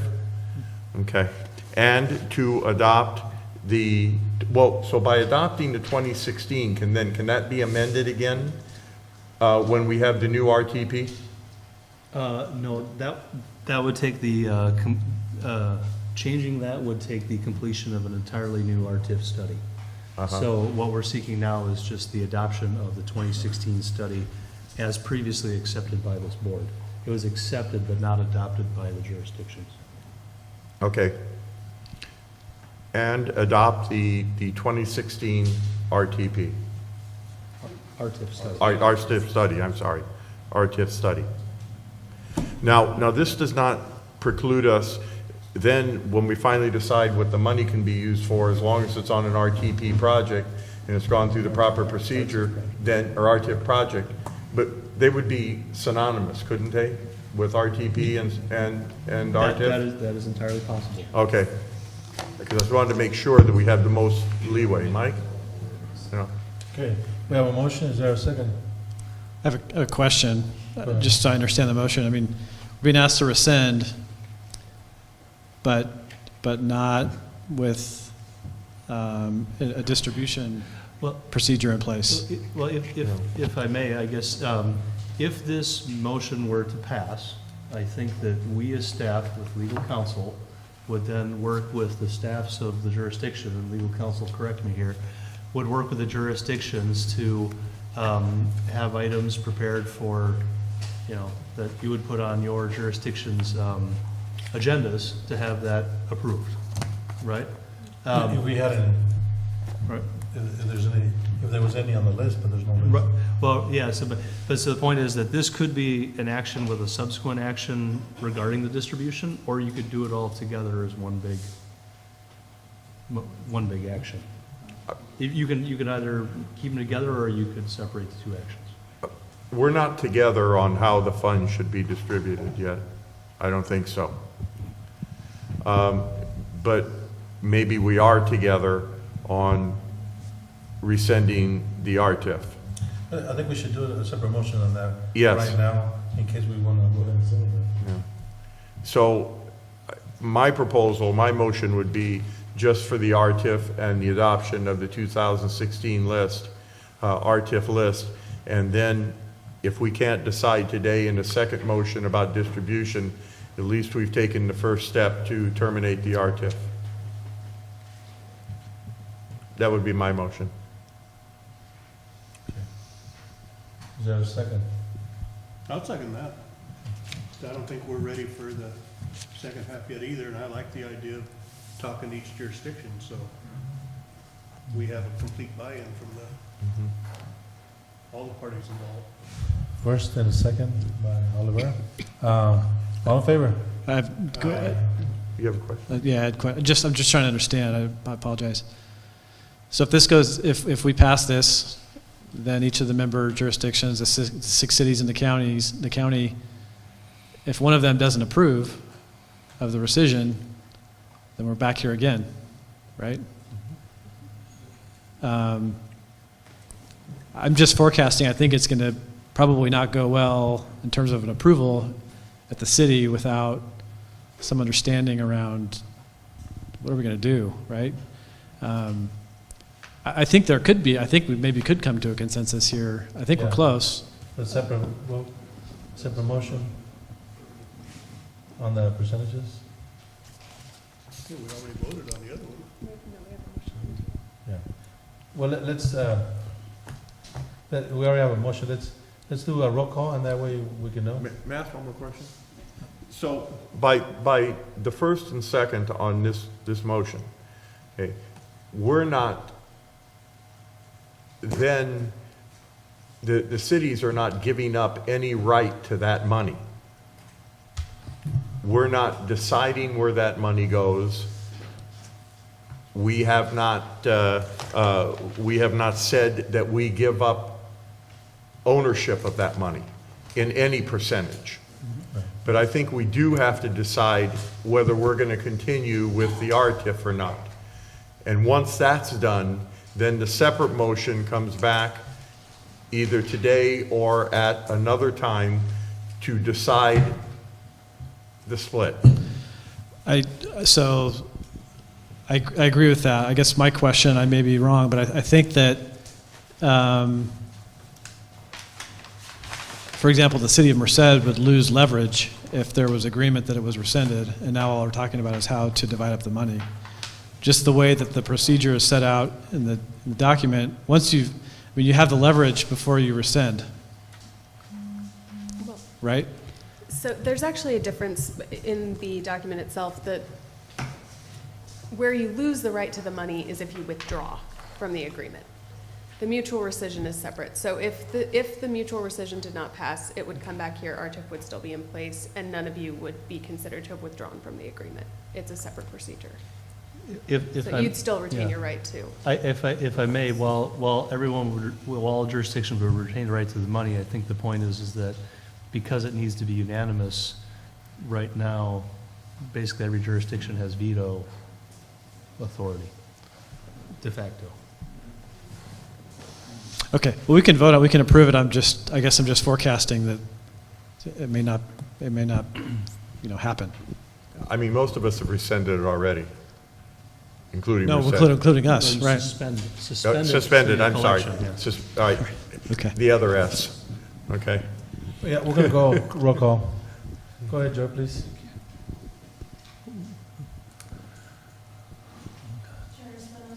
Yes. Vice Chairman Kane? Aye. Director McGlynn? Aye. Director Moore? Aye. Director McDaniel? Aye. Director Murphy? So my vote's aye. I'm just forecasting that it may be back, right? So. Director Oliveira? Aye. Director Pereira? Aye. Director Bianca? Aye. Further, you guys want to vote on this one? I think we should try. Okay. I'll entertain any further motions on the percentages. Can we, I would make a motion to 3B, whatever the number is for it, an east-west split, but how could we figure the amount quickly to see what east and west would receive? If I may, Mr. Chairman, are you asking if it were to follow that, I guess under what method? On Measure V. On Measure V. On Measure V. I actually, that's. The Measure V yeah, formula. I can tell you it's of the, the Measure V formula, out of 100% of Measure V, 17% goes to the west, 27 to the east. If you apply. Or 50%. Well, no. Isn't it 50%? No, 17% of all Measure V monies go to the west region, 27 to the east region, total of 44% of the total. If you do that same split, based on this, it's approximately $3 million to the east and $1.9 million to the west. That's not on the sheet before you, but I have done that math. So you're suggesting, and this is different than what I thought I was hearing earlier. I thought we were talking about just the governance structure of using the east and west side committees to allocate the funds that are already due back. Are you talking about not giving back based on contribution, but giving back essentially based on population, which is the Measure V formula and road miles? Measure V formula to the east and west side committees for projects. And my reasoning is that together we have some money. Apart, we have a little bit. And I get that with respect to governance coming in around a project, but I mean, it would be very unfair in my view if we contributed based on projects and we actually contributed dollars, then we give it back based on population. I can tell you right now, it's not going to happen. From the city of Merced perspective, it's just not fair. What I think is fair is you get money back based on what you put in, not just the fact that you have people that live in your area that didn't contribute or only contributed for a very short window. I mean, for example, Los Banos was the first or one of the first to suspend collection of RTIF. Mm-hmm. But there wouldn't be any recognition of that. They would be rewarded, for that. They didn't collect, but they would get, money back. So. Well, basically, it looks like you put in what, 4? We put in 5.18. By dollar amounts, we were the highest, although the county was very close, but we were number one. Mm-hmm. So if I may, The option on the piece of paper that Member Valenta is talking about is option 3B-1. And 3B-2 was a suggestion that, or, was an option, not a suggestion, wherein the cities, of course, it's really obvious if you're on the east side or the west side. So you could easily divide that money east and west, and then that would just leave the county amount to be split between the east and west, potentially by population. I mean, what I could get behind is, with respect to the west side, it's 3B2, if I understand correctly. Say again? If on the west side, the allocation was 3B2, which is by jurisdiction, but you guys keep it at a west side committee. And then on the east side would be essentially option 3C. And if Right. I may, to be fair, I also did the math for 3B2. So the math for 3B1 was about 1.9 million to the west side. Under 3B2, the west side amount would be about 1.45 million. It's a swing of about $450,000 difference based on if you did it by population or by contribution. By contribution only seems fair. Especially since we weren't all collecting for the entire duration. And you had places like, well, I think I've shared my view. And for the record, what Member Murphy just suggested, and a question from our legal counsel, so, between the two of them, definitely warrants saying that doing something as, like doing a 3B, whatever, 3B... 2, I think. 2, thank you very much. 3B2 for the west side and a 3C for the east side is one of many of a variety of options. So that would be how much then for the east side and the west side collectively? Let's see. And then they could redistribute. Yeah, no, it was about 1.45 million for the west side. So under that suggestion, 1.45 would be made available to the west side regional committee. Mm-hmm. And then the remainder would go to the 4 jurisdictions. And the total then would be about $3.5 million divided among those jurisdictions. And of course, those numbers would actually reflect what's on the table before you, with the exception of the county number, which would be a share of that Have to be county. split. The county would Yeah, have to be... The county would have to be split. East and west, right? So, and we don't have any idea what that would be?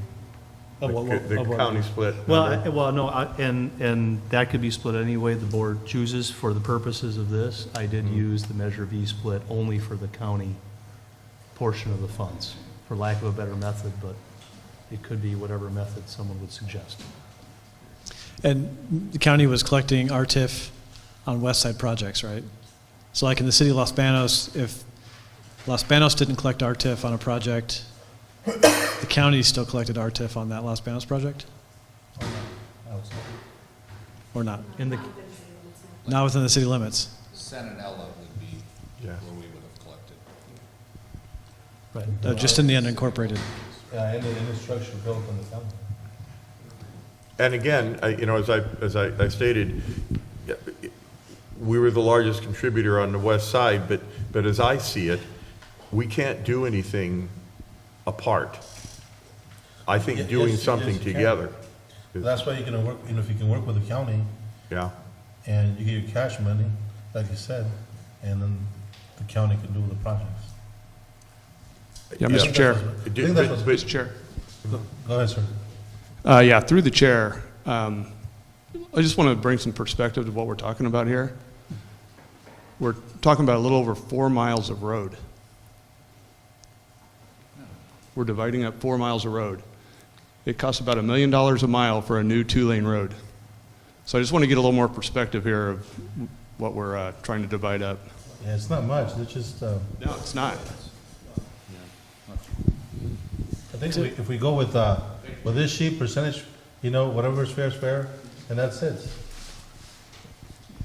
You know. Chair, if I could, just, I mean, to that perspective, it could, you know, these are regional projects. We're talking about local matches, for example. So it's getting a bigger project off the ground than, you know, it might not just be 4 miles of road. It could be a, you know, a 10% match on a bigger project if this is our local match.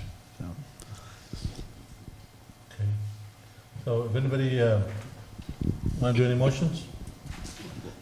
I think you've got a motion, but do you still want to continue with that? Well, you know, I came here in the spirit of cooperation, so it's not a motion be all end all, and what we're,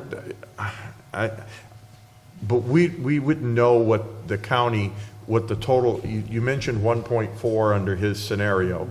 So do we know how much more it would be from the county?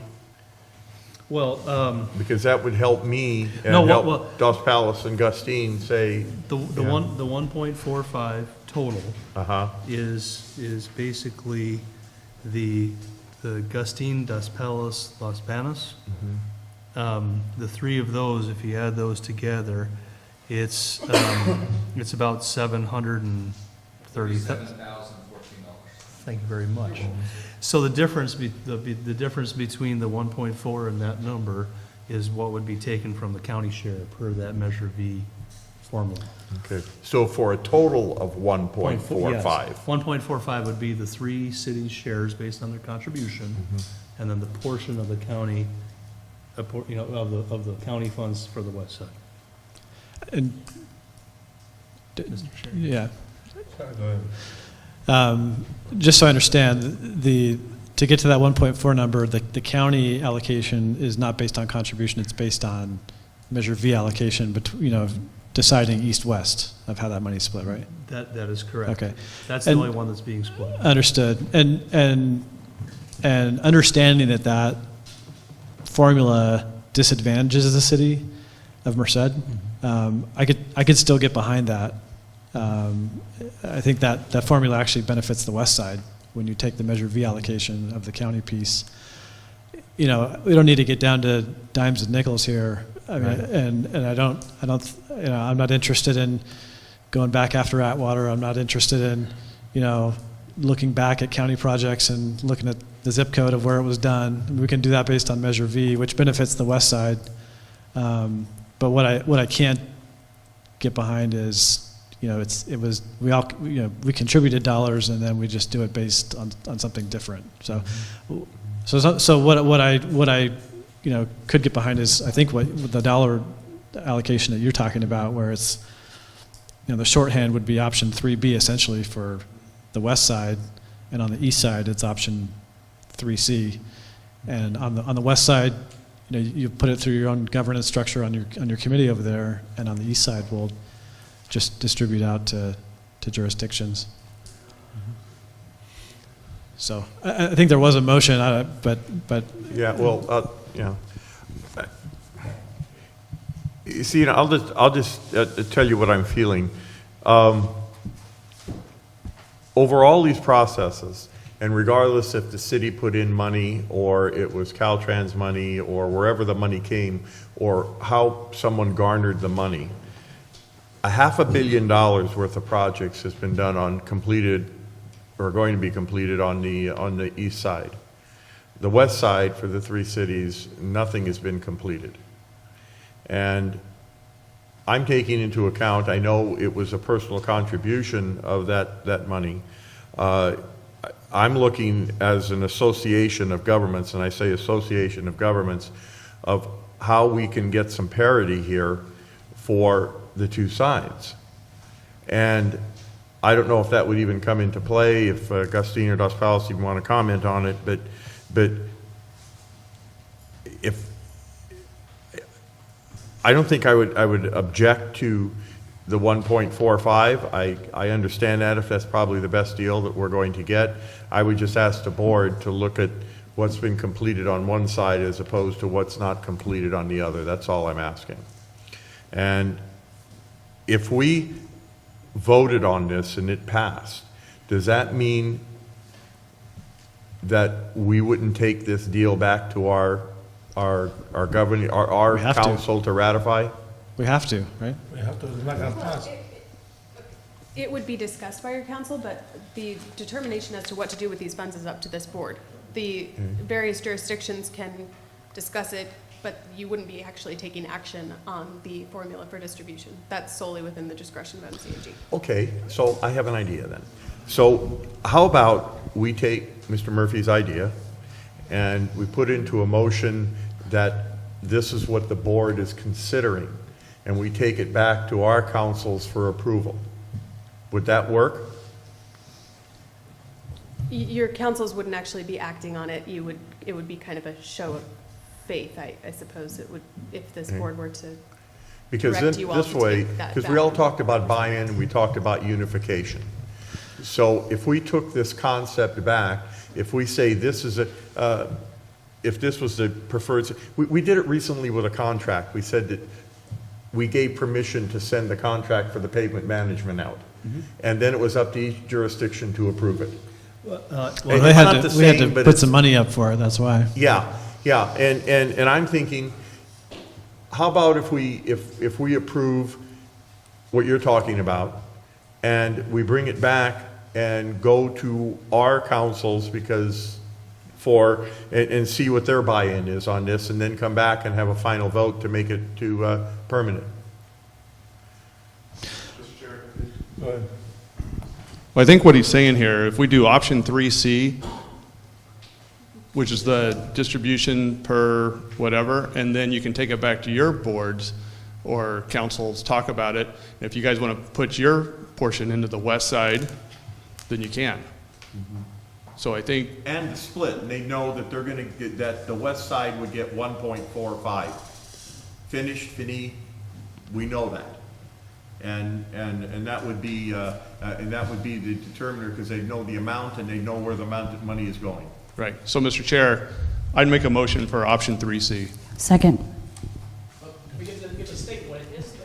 This 3C doesn't actually state something. Yeah, it does. It does. It does. Funds could be allocated using other considerations. Based on contributions. So we have a first and a second. Oh, I'm sorry, I'm seeing three. Yeah. My apologies. Option 3C. Sorry. First by McDermott, second by Murphy? Oh, no, Lelor. Second by Lelor. Okay, but just a question, this isn't the final determiner on the split though, right? It is. It is. Without consulting our elected bodies? That's where I was going with this.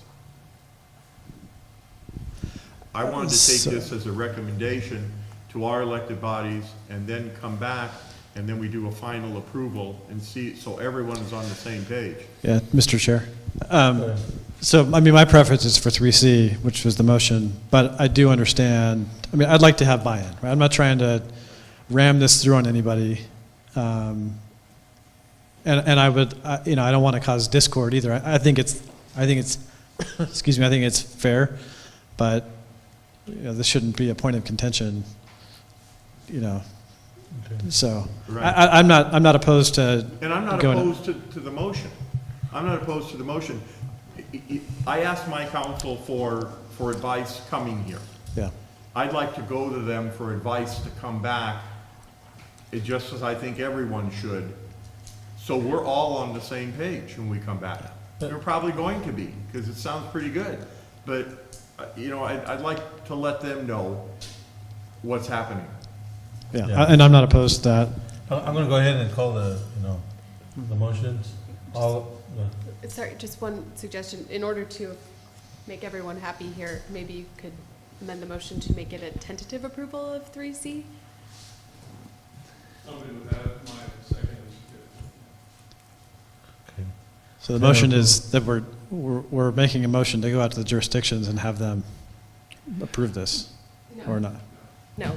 Just seek their input, make sure that everyone has buy-in, and then it will come back to this board to take the final action. Okay. The jurisdictions will not actually vote on the split. Okay. So if I may, so it wouldn't be a final action today, but this would be the, I don't know, tentative, this would be the direction, but then, there would be provide an opportunity for time for the jurisdictions to discuss it with on their own agendas as they see fit, not that we need action, and then we would bring it back to this board for final action. Yeah. I'd like to see a timeline, though. That's I want to see a timeline, because if you're good enough to say a tentative agreement, then we need a timeline, because we want to be done with this. You just tell the chair or myself, Okay. 2 months? 2 months? March meeting? March meeting? Is everybody okay with that? I'm fine with that. If I may, Okay. in the meantime, would the jurisdictions be bringing actions on their agendas regarding the rescission of the agreement and the adoption of the 2016 plan? No, can we vote on the? Oh, go ahead, sorry. The separate motion? Voting on rescinding the RTIF? You already did that? Yeah, you already did that. Geez, I forgot already. Yeah. So we've rescinded the RTIF. We haven't talked about allocation. We do, Okay. I think we do need to. Motion is second. All in favor? This is for tentative, right? Yes, tentative. Any nays? Nay. Okay. 1 nay. Aye.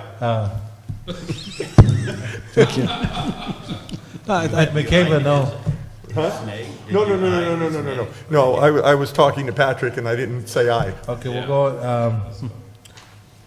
one no. Item 23, 2018 appointments of regional boards. Can I ask, though, before we move on, I think we do need to get some direction on approving the 2016 project list, though, right? I think it's in everyone's benefit to have a current list. Well, we did that. That was part of the rescission? But, well, if I may, Okay. Mr. Chairman, All right. I think, so the direction that I've received as your executive director is that we're going to come back in March, and we're going to have it on the agenda in March for hopefully final approval, and of the tentative of option 3C, distributing based on allocations. What we will do is, as previously, per the previous motion, is to work with the jurisdictions on all of their actions to rescind the RTIF agreement and to adopt the 2016. And then what is optional beyond that is discussion at each of the jurisdictions regarding the option that was selected I'm good. tentatively tonight. Yep, I'm good. Does that sound Yep. good? From me, thank all of you for coming together on this. Okay. Item 23, 2018 appointments, regional boards and commissions. Appoint governing board members for the following positions for the 2018 year. A, California Association of Council of Governments, 1 member, 1 alternate. B, San Joaquin Joint Powers Authority, 1 member, 1 alternate. C, San Joaquin Valley Regional Policy Council, 2 members, 1 alternate. D, Calvans, 1 member, 1 alternate. E, California Partnership for the San Joaquin Valley Identity Applicant for Gubernatorial Appointments. Any, it's an action item. Any comments, directors? Mr. Chair, who is in the current position right now for? I'm on the San Joaquin Valley Rail. The Association of Council, I know I'm the Valley Policy Council. Yeah, it's in the packet. It's in the packet. Page 300, unfortunately. Mr. Chair. Go ahead. The only question I have, so I serve on the San Joaquin Valley Regional Policy Council as an alternate. I just ask if you guys are both still interested in continuing in the main seat, so to speak. I would like to. Okay. If anybody wants to put their name in for the California Partnership, I've been on it for,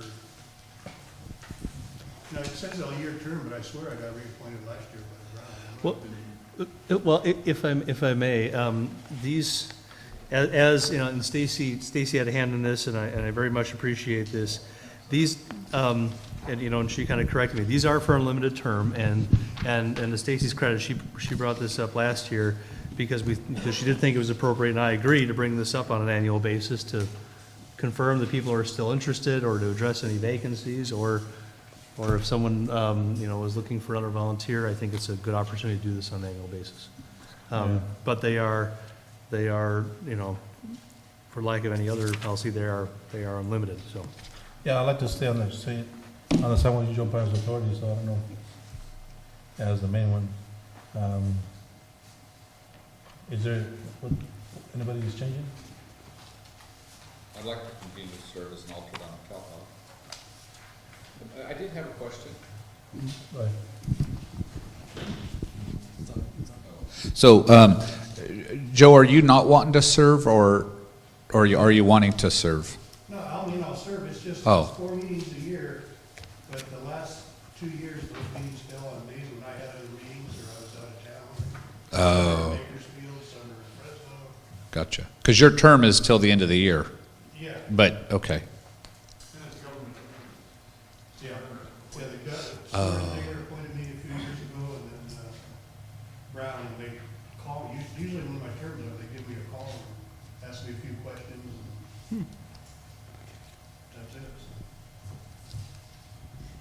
Yeah, no, I mean, I'll stay in it, nobody, if somebody wants it, I'll gladly put their name in. I got it because the 2 guys that also volunteered to put their names in backed out before I said I'll be, they wanted 3, I said, well, I'll be the 3rd, and the other 2 backed out. Mr. Chair, if somebody'd like to do CalCog, I'd be willing to step down from CalCog.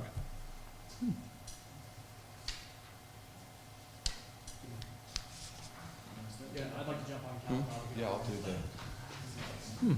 He's the alternate. I would just say, if you're stepping down, I mean, the natural would be to have the alternate step into that position, then fill the alternate spot. Are you wanting to come off, or you just wanting to share the opportunities? I'm always in capacity. Okay. If I, like I shared with my board chair, if I start, because I know through the chair, whenever we made the switch over last time, we had a lot of new members, and you know, on our as directors. So I think a lot of us kind of got the brunt of a lot of committees. So I just willing, if somebody else is, if Lloyd is ready to step up for CalCog, I'd be willing to, the alternate can take the lead on that one. But then, if I may, Mr., then we obviously have an opening for an alternate, right? And then Director McCabe is interested. I think the policy council. I mean, I'd make a motion if there's no more discussion on the positions. Go ahead. My motion would be to continue with the current roster, except for CalCog, and have Lloyd Pereira as the current representative, and Alex McCabe as the alternate if he's willing to do it. Yeah. Second. Okay, first and second by Vialta. All in favor? Aye. Any nays? Okay. You still coming to Monterey? Okay. I'd like to go if I can. Oh, yeah, well, yeah. Appointment of committee of the board, advisory committee? Oh, I'm sorry. No, that one we pulled. Oh, that's right. Oh, that's right. We pulled, yeah. Item 25, federal recession impact on congestion mitigation, air quality CMAQ program. Good afternoon. Thank you very much, Mr. Chair, directors. I'll try to make this very quick and address questions if you have any. In September of last year, there was a federal rescission on unobligated apportionment balances, and this impacted the entire nation. So, cutting to the chase, it impacted our region's CMAQ carryover balance. That carryover balance refers to cost savings from like previously delivered projects, so it's not impacting any current projects or any future projects that are programmed for implementation. It just corresponds to like those cost savings in projects that have already been delivered. So, and this rescission impacted that carryover balance. Okay? So it's not impacting any current or new projects. So typically with the carryover balances, what we would do is look to advance any current projects which have been board approved, or help those local agencies with like any cost overruns. So staff has already looked into like trying to advance projects by contacting the local agencies to see if they're ready to go. And there has been like one project, Gustine Roundabout, that's faced with like a cost overrun in PE. So they're requesting some additional funds there. So that still leaves a significant amount of carryover balance.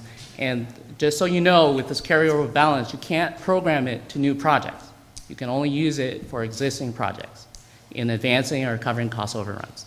So what staff has looked into and has never tried before is trying to do an exchange of that carryover balance with another region for actual programming capacity. So, and staff is looking for direction from the board to look into that further. And I think there's a COG that is interested up north in making use of our carryover balance and paying us back so that we could use it for like delivery of existing projects, or maybe using it as additional capacity to program to new projects. So once again, staff is asking board direction to pursue that with that other county that's interested in using our carryover balance. Okay. Director's comments? Questions? No? Thank you. Okay, we'll move on to item number 26, Local Partnership Program. Information only. Maffel? Thank you, Mr. Chairman, members of the board. This is just for information, and it's to let you know that there's some new money available that this board gets to decide. I'm sorry. Back to Ty real quick. Were you looking for direction? I was going back to my chair and I was like, did I get direction? Okay. Well, okay. Well, because I'm okay with him speaking to the other county to look at, or the other COG to look at those opportunities. I think that's a reasonable thing to authorize him to do. Right, is that okay for me to look into like the exchange? Because we've never done that before. So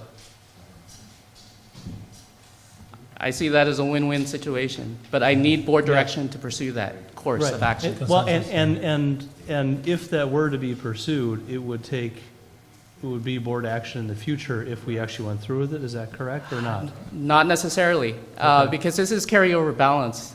In the past, we've exchanged like like programming capacity, so that would come up as like an FTIP amendment. This one is like carryover balance, which is not programmable in our FTIP. So if you're okay with moving forward, we'll pursue that. Well, I guess in a sense, yes, we do have to come back to the board for that final approval of that exchange agreement. Exactly. At But one point, I'm sorry. Yeah, this is not action. It would require future action. And the important thing about this is that the federal government took back $857 million from the country. A portion of that was for California, a portion of that was for the locals, a portion of that was us. Our number was $459,000. So ours is a little fraction of it. The good news is that it doesn't affect the projects of anybody in this room, but those things do happen. So we want to encourage people to build their projects as fast as you can, expend the money, and protect it from future. That's the number one thing to do to protect it from the federal government taking the money back, is get your projects built. And what Ty's talking about is another possible option of when there's Safeguard the money. Safeguarding the money. Another option is safeguard the money. The best way to safeguard the money is to spend it. Or to let somebody else spend it and pay you back in a future year when you can make use of it. Yes. So just so you know, prior to the Great Recession, the feds have implemented this rescission like annually. So. And how well you do at managing your money, whether it's spending it or taking advantage of other opportunities, will tell you how much you're going to lose. Okay. So once again, staff is looking for direction. Thank you. Explore your options. Thank you. Thank you. Matt? So good news, there's $600,000 a year available. This is because of two things. We say this all the time, SB1 and Measure V. So SB1 has a program called Local Partnership Program, and it's to reward self-help counties, and we're a self-help county. So this is information only at this time, and I did want to point out there's a lot of requirements. The two big ones for us are the projects have to be in the Regional Transportation Plan, and you have to have a 50-50 match, which, those are both. So we're working on the RTP right now. As you know, we're getting all the projects in the big bucket list, so we'll be in good shape there. And then the 50-50 match, that could be hard to meet unless you match this money to Measure V money. So that's why we put, an option to consider is using this money to line up with Measure V projects or projects that are at least partially funded by Measure V. So we'll come back to you with more information, but that seems like a good option as maybe a starting point to look at. And that's basically all at this time, just to let you know that there's more money. Okay. Thank you. Item number 27, Caltrans Customer Service Online Tool. Information, Stacy Dams. Thank you, Mr. Chair. I'll be very brief. This is actually the tool, I think Tom left, that Tom was referring to earlier in the meeting. It's a new online portal that anyone can use to report issues to Caltrans, whether it's a graffiti issue, it's a pothole, if it's, some kind of a service request.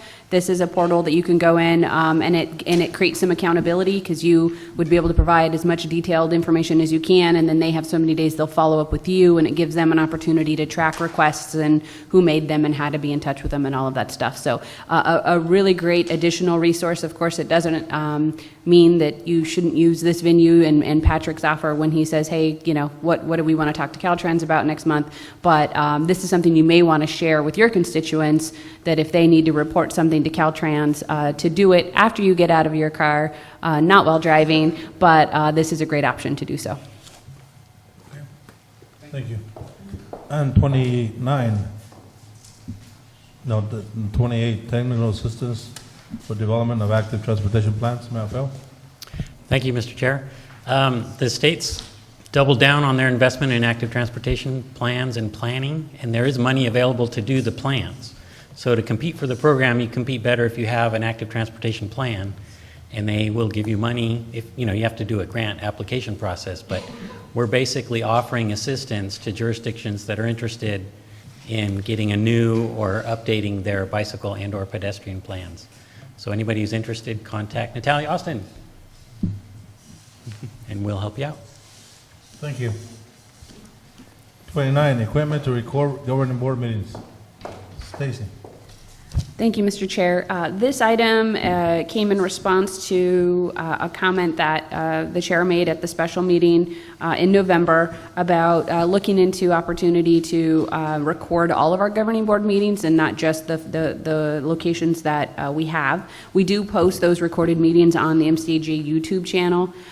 So historically, we have recorded the meetings that were held in the cities of Merced, Atwater, Los Banos, and the county of Merced.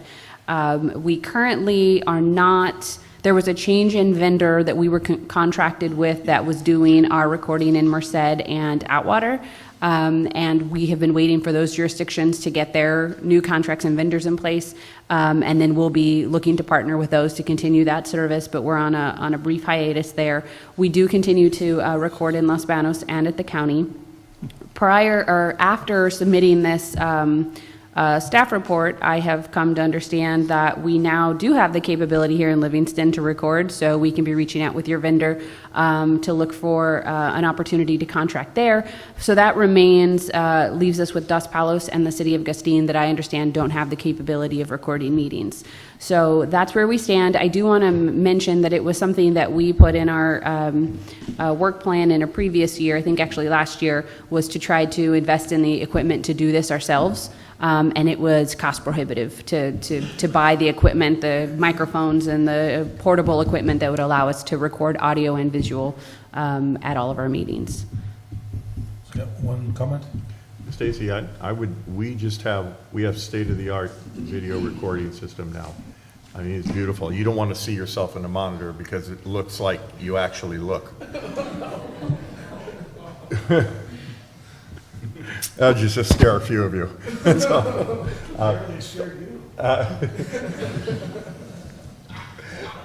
My hair is growing out, so I feel better. I would volunteer for Dos Palos and Gustine. If you'd like to use the Los Banos facility, we could do that. And I will say that Los Banos has been a great partner. I think the most consistent in terms of quality and service and no hiccups, and the service contract that we have there with the city has been very, very good. Mr. Chair. Go ahead, sir. I just wanted to share my view. I love going to the different, council chambers, but the priority has to be, I think we need to have a recording of it. So if that's going to Los Banos for those other the West Side meetings, unless there's a way to get them recorded, I think it's just important to the public that they be accessible that way. So.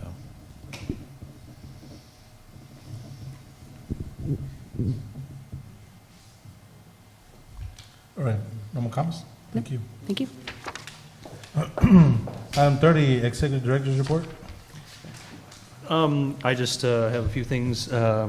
Something that I was reminded of was to highlight from Artis's previous presentation about the state of good repair grants. That kind of highlights something that we work with all the time. And transit staff, now we have state of good repair grants. We've got more STA money.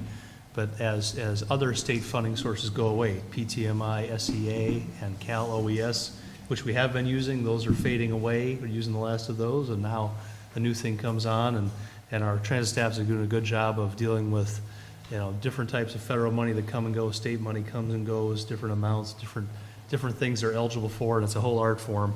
And that's why we have somebody whose title is grant analyst, because it's a lot to keep track of. We are making progress. Hopefully, the area of our agency that has been short-staffed for the longest period of time has been our transportation planning staff. We actually have 2 out of 5 positions have been open for an extended period of time, and it is really having an impact on staff in the organization, and appreciate the staff that we do have and all the hard work they're doing. But the good news is that we are moving forward and working through the interview process, and hopefully having some promising things there. And then finally, I'll note that Matt and I went to a meeting of the executive directors of COGS at CalCog earlier this week. It was a good meeting. And one of the things that was discussed are the potential SB1 efforts to eliminate SB1, and it's not certain yet that will be on the November ballot. That's definitely a possibility. But interesting as well is something called ACA 5, which is expected to be on the ballot in June, which would be a measure put to the voters of, basically, I'm going to paraphrase here, do you want transportation funds dedicated to transportation and to protect them from being moved to other things? And as you might imagine, the preliminary numbers that's polling very well. So there's possibility that we'd have 2 statewide ballot measures, one in June and one in November, that could significantly impact transportation funding statewide. And that is all, sir. Okay. Director's reports. We'll start on my left. Director McCabe. Thank you for coming to Livingston. Please stay and shop at our stores or go to one of our restaurants. If you're going to do a taco truck, I like Tacos de Michoacan. They're the one furthest away. We also have wonderful Indian options for you if you're hungry this evening. Otherwise, everyone have a great day. Thank you. Director McLean. Just one item. The Dos Palos Lions Club is holding their annual all-you-can-eat crab feed coming up this Saturday on the 20th. The Dos Palos Lions Club, they just don't do events in Dos Palos. They go throughout our community, throughout Merced County, and occasionally even outside the county. Tickets are $45. We've really held the line on that. We're probably going to lose money on the food itself. But I have 2 tickets remaining with me. If more than 2 are interested, I can give you some phone numbers and you can make contact and get them. It's really, really good eats. Thank you. Director Villalta. No commercials, thank you. Director McCabe. Darren McDaniel, I'm sorry. Thank you, Mr. Chair.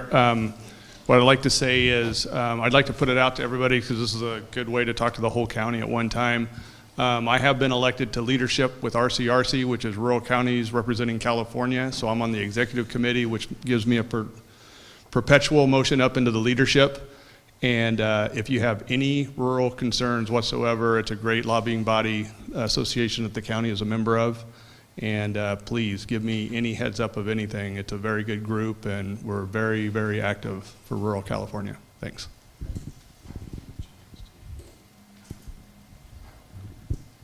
Go ahead, sir. No report. Director Murphy. I wanted to make mention of the upcoming State of the City in Merced. It's on Friday, February 9th, 3 weeks from tomorrow, and it's from 10:30 a.m. to noon.